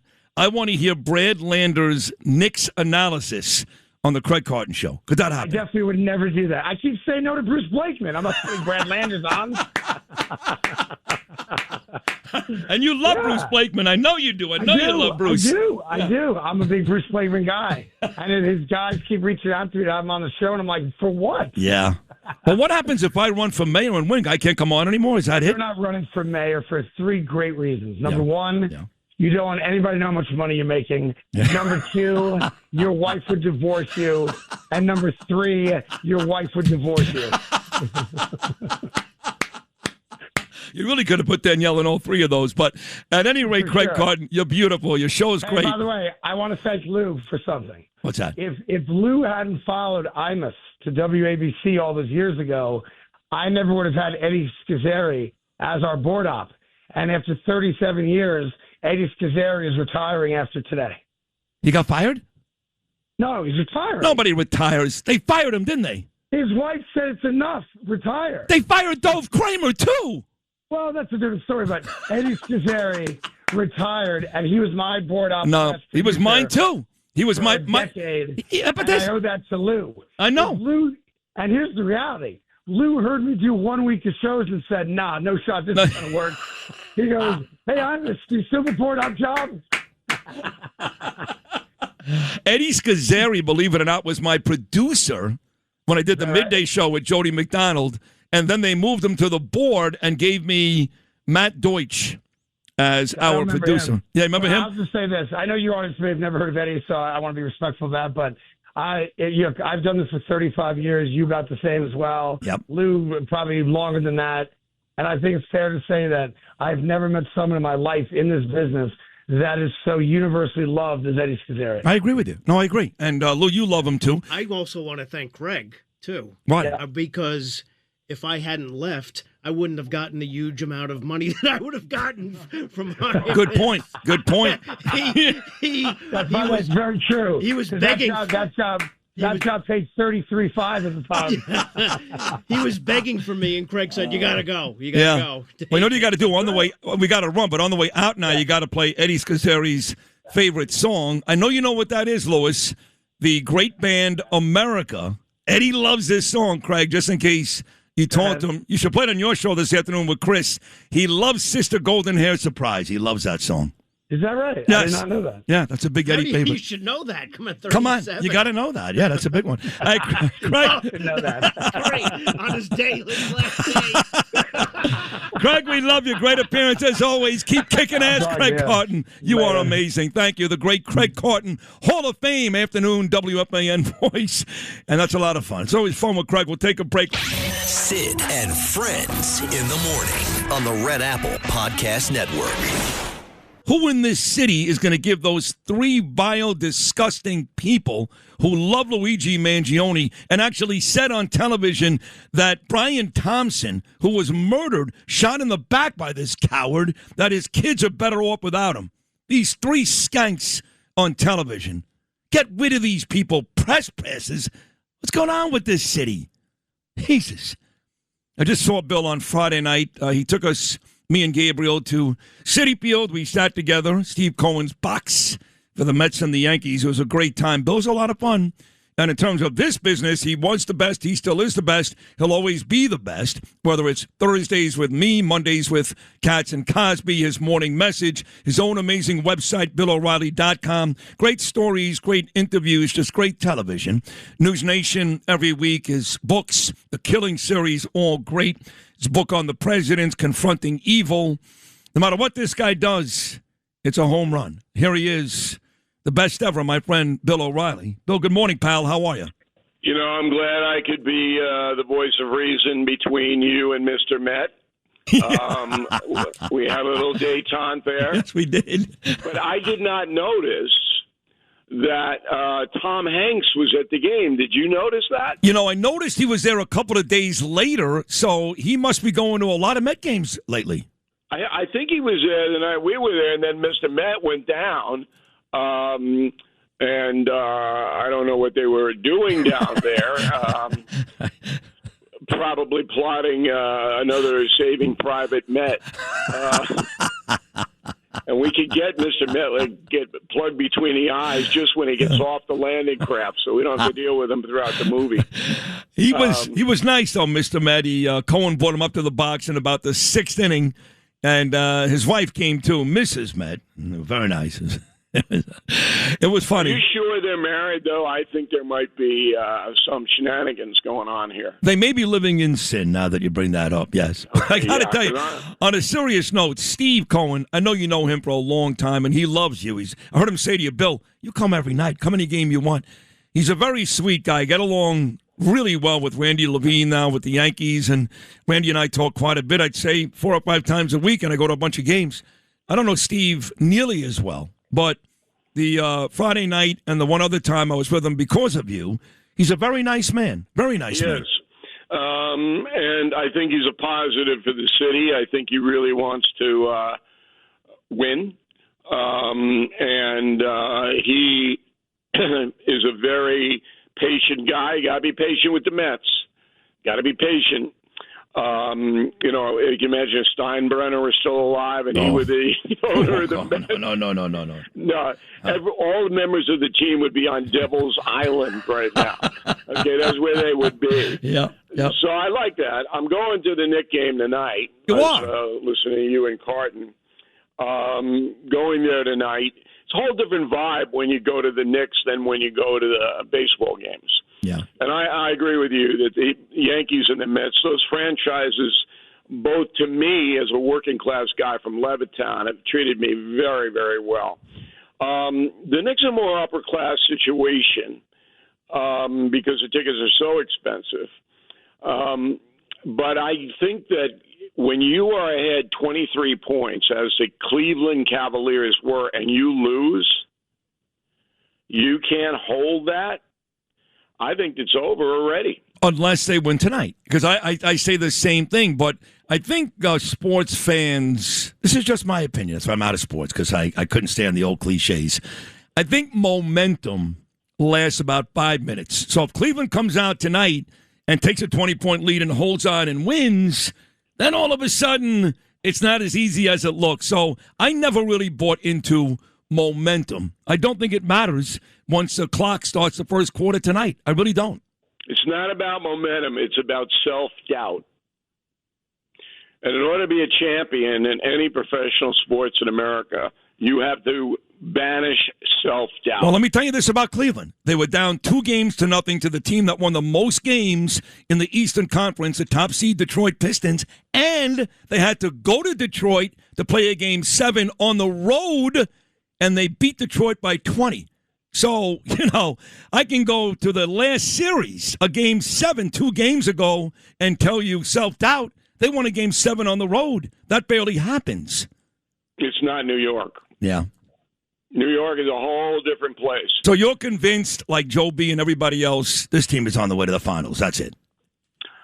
I think they're going to win to beat Cleveland, and then they got I don't like this 7'9" guy at San Antonio. Every time the camera's on him, he's giving somebody a cheap shot. This guy. Did you see him the other day? Yes. I mean, he's throwing people in the stands. He got, he's, beating up the hot dog guy. He got suspended that game for that. Yeah, I mean, okay, but New York likes bruisers, but this guy, I don't like this guy. You don't like him. So we're pulling for the Knicks, and I think that they have a psychological advantage. Now, sports and real life, there's a connection between the state of the city and New York State itself and the performance of the sports teams.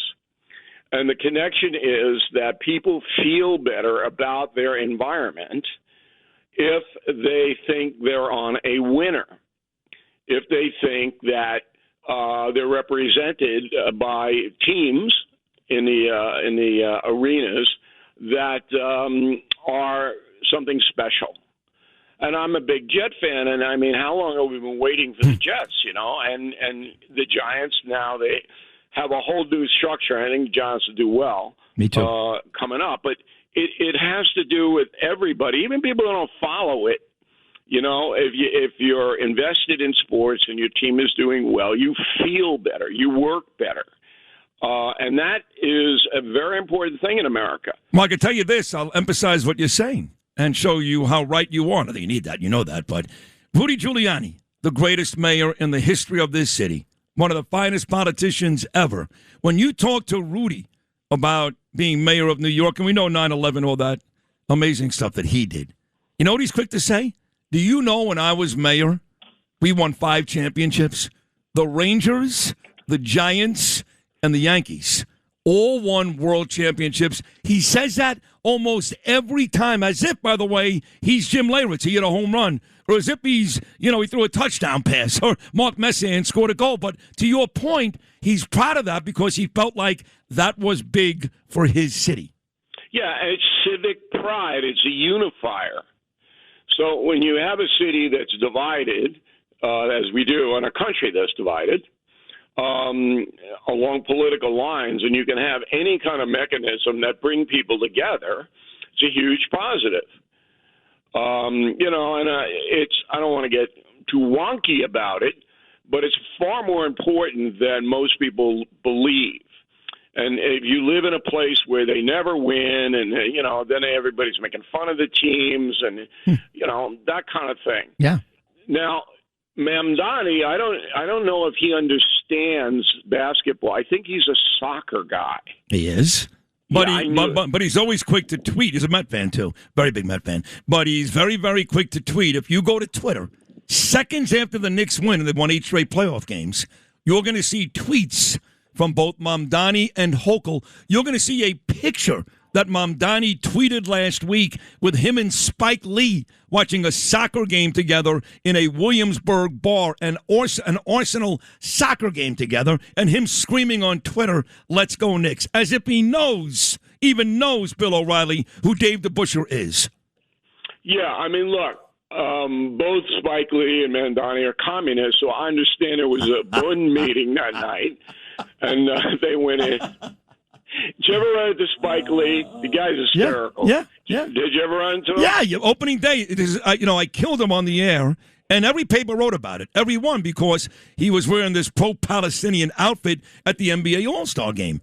So the Post wrote about it, the news. It was everywhere. I know he saw it. I know he did.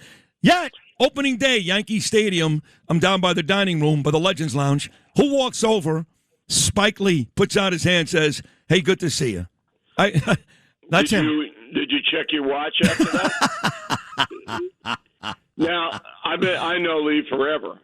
And Lee had one of the best lines during the Iraq War.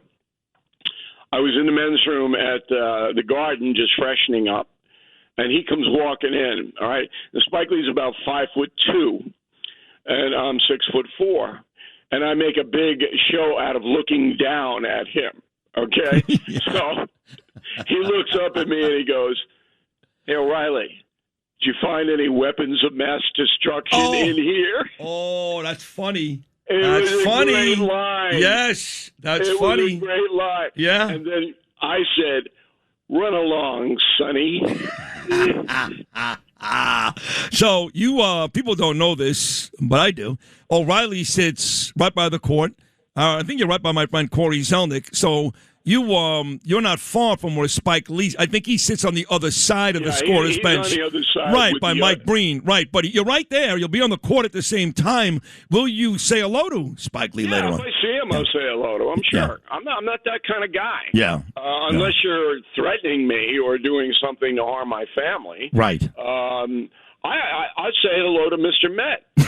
I'm checking my wallet right after if he gets in proximity to me. I'm checking everything. Right. Making sure I still have the cross around my neck. You know, these communists that take everything. You got to check.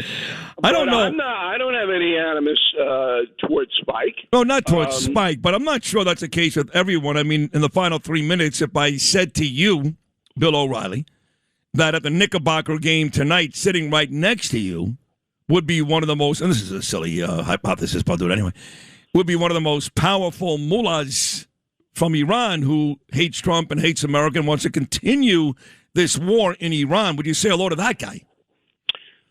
I don't think I'd say hello to him. I'd drag him out to 8th Avenue and go, yo, take care of this guy. There you go. There you go. Because where are we? You know, I have this conversation all morning long with Victoria Coates and others, and you know this better than anybody. It's a good question. You know, the Strait and regime and the uranium, and here we are. It's another delay, another extension. Trump says, I'm not worried about time. I'm not worried about it. I'll take it as long as I have to. Yet in the meantime, the midterms are coming up in a couple of months, and there are people nervous about that.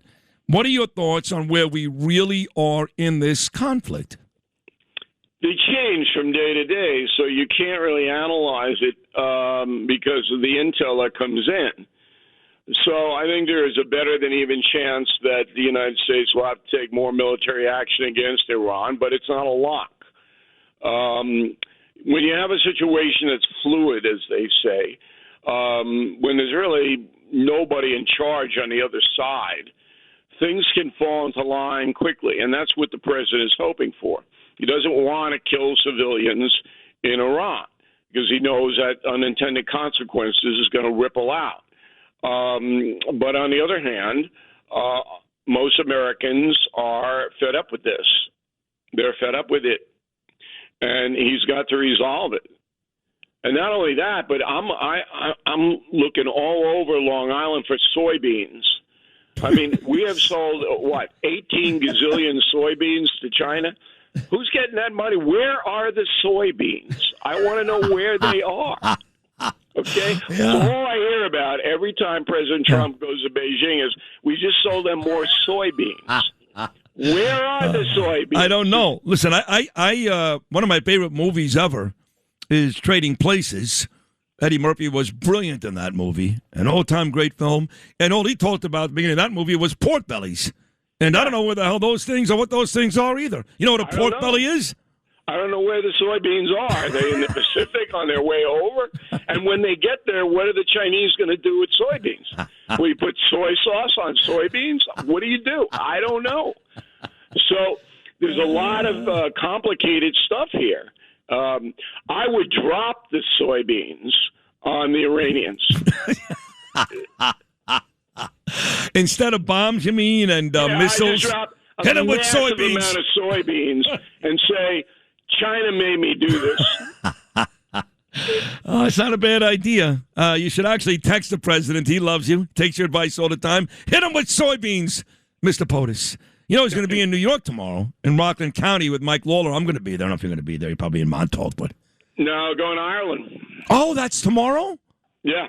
Oh, my God. You are looking forward to this trip. You and 24 of your craziest friends. Yeah, I bailed them all out. Yeah, I was going to say. And I'm hoping the immigration authorities in Ireland are going to allow them in, but that's That's dicey. awesome. So you're all going to meet tomorrow morning at or is it later at Kennedy Airport? No, everybody's got separate flights over to Shannon. And then we'll go down to Killarney, the Ring of Kerry, Dingle Beautiful. Oh, I mean, my God. You know, if you tour the world and you want to see natural beauty and folks that are nice folks and everything, that's the place to go. And then after we do some R&R down there in Ireland, then I'm going over to London to do a special for News Nation about the Civil War between Muslims and the Old English, the traditional English people. That is really getting out of control. Out of control. I'm glad you're doing that. Because I know about it firsthand, spending as much time as I have the last couple of years in London because of Ava, as you have with Spencer. That is a very important story. I'm glad you're doing that. Yeah, we're doing it, and you know me, I'm going right to the source of it. So it'll be an interesting few days. We'll be out of town. But, you know, with the cell phones, anybody call anybody and get any score you want. I mean, it's not like you're in Bhutan someplace. Even there. Everybody's connected. Right. Even there you go. I mean, you called me from Beijing a couple of months ago. You remember that? Right. And so I'm just hoping, look, the United States is doing something noble by trying to protect the world from a terrorist state that I believe is close to developing a nuclear weapon. Now, Chris Cuomo does not believe that, okay? And people believe what they want to believe. That's what they do. I could be wrong. I'm but if I am wrong, that's not going to be good, okay, for the powers that be, because that's how they're selling this. And I'm buying it. And it makes perfect sense. We've done our research here at the No Spin News and BillO'Reilly.com. All the weapons inspectors say they have enriched uranium very close. So what are you supposed to do? Allow them to do this? Yeah, you're supposed to, because you're America first, and you don't care how many people die in Iran, except they have a nuclear weapon which can kill people on Staten Island, but we don't think about that because Tucker said not to. Yeah, or $5 a gas, Right. And you put your own self-interest above the interest of the world. Please. So that's the way I look at it, and I'm rooting for our country to knock out these heinous mullahs, and I hope it happens. Me too. But it gotta happen fairly quickly. Soon. Totally agree. Those are the three things I wanted to see happen. I want to see us take out Iran. I want the Knicks to win tonight. I wanted Thomas Massey to lose. And I'm feeling pretty good about all of it. Bill, have a safe trip. This was a very, very funny segment and fun as always. I love seeing you on Friday night. Have fun in Ireland, and we'll talk next week. Have a safe trip, okay, pal? All right. Thank you for having me, Sid. I love you, Bill. You're the best of all time. Bill O'Reilly right there. Another amazing segment. He's so good every Thursday. We'll take a break. We got Nomi's got the news and Ebola. Just how serious is that? The Hunter virus. Just how serious is that? Sid and Friends in the morning on the Red Apple Podcast Network. He's got the president coming to town tomorrow. The president is coming to endorse Lawler in his upcoming race in Rockland County against these three psycho ladies, which Lawler's going to win. And the president has some other agenda he wants to discuss. So I get the invitation right away from Mike, because he knows how much the president loves me and I love the president. But it looks like it's a nightmare because they want us there by 1:30, Rockland Community College. Then I got to do the show tomorrow. And then the president is set to speak at 3. So I imagine by the time I get there, I don't know if it's first come, first serve, if they've got a seat for me by the stage. I don't know what they're doing. So I keep calling Lawler for some type of information, and the bastard knows that he doesn't pick up. Never picks up. Because I know his phone is probably blowing up about this because everybody wants to go see Trump, and Lawler's in charge of this thing, I guess. But, you have to pick up my call, right? You have to, right? I would think so, yeah. I would think so. I've called the guy 7 times the last 2 days. Yeah, I mean, like, whatever you're doing, he's got to pick that up. Like, I'm not sitting in the back of the room at Rockland Community College. You can blow me. Right. Forget it.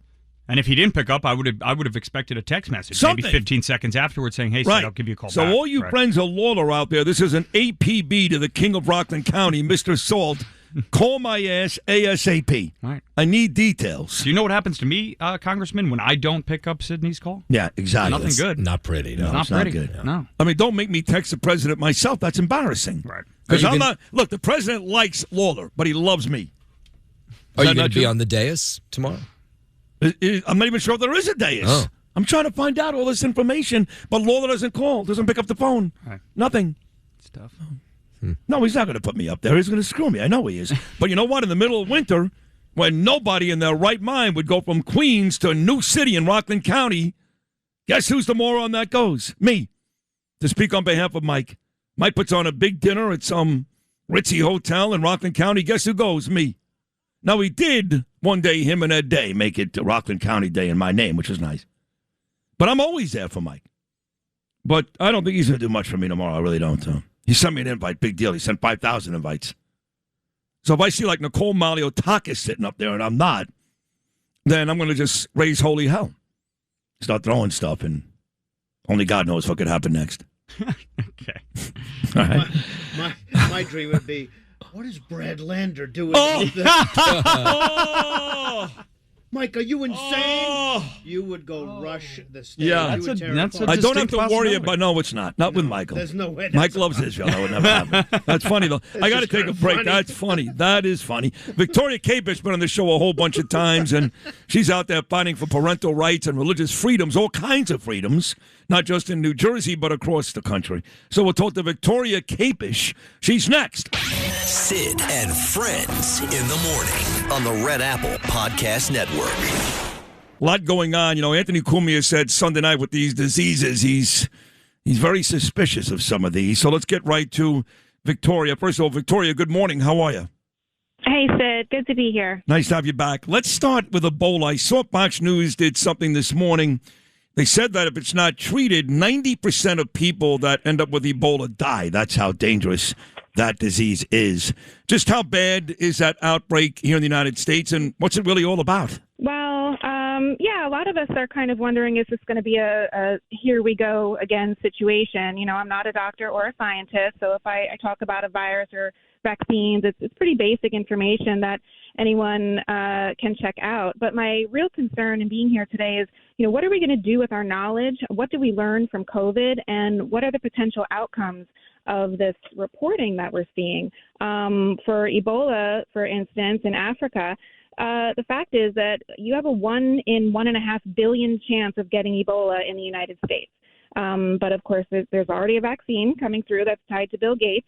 Now, Africa has had about 40 outbreaks of Ebola since the 1970s, but they were always contained and never became a pandemic.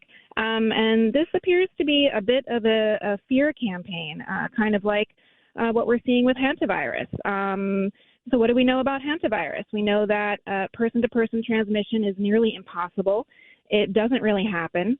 Hantavirus comes from rodent droppings and feces, and it can get potentially ingested through the air if there's maybe cleaning taking place or other activity where it can be kind of kicked up. It has to be aerosolized. So you're not going to catch it at the grocery store. You're not going to catch it from another person. In 20 years, from 1993 to 2023, there were 890 total cases of hantavirus in 20 years. And that's roughly 30 cases a year. So that's really nothing. So my question is, why the need to even temporarily consume the world media cycle for this? You know, I think we need to be very on guard. You know, same thing for Ebola, for the fear hook. Nothing is more powerful than being able to make people afraid. And we need to be just aware of the media's ability to kind of personalize an extremely rare risk. I think it's Moderna that already has a vaccine in the works for hantavirus, an almost non-existent problem, you know, and some people will take it just based off of what they see on the news. I've seen interviews of people on the street already agreeing to take a hantavirus vaccine. They know nothing about it, but they're ready to roll up their sleeves, and that's a little scary. You're 7 times more likely to get struck by lightning than to get hantavirus in the United States. So the reporting we often see from corporate media is frankly just not based in reality. Oh, that's a good job. That's why what you're doing, Victoria, is great. It really is. And I know you're not alone. You've got a whole movement. And Alex does a lot of that, too, running for Senate against Cory Booker. We'll get to that. That was some very valuable information there. Great job, Victoria. And I've got your friend Ron Johnson on this show quite a bit, one of my favorite senators out of the great state of Wisconsin. He was on a couple of weeks ago talking about his COVID fight on the Hill, that some of these vaccines have led to strokes and debilitating sicknesses, and people are dying, still from some of these COVID shots that were administered years and years ago, and there are people that will take those again. I mean, it just seems unbelievable that people are so willing to do it, knowing full well the health risks are more dangerous than what they're actually getting the shot for. Yeah, Senator Johnson has just been so great, and I kind of don't understand when people say we need to move on from what happened during COVID, because it was one of the most consequential events of our lifetime, and we never received answers. But last week, a CIA whistleblower named James Erdman testified before Congress.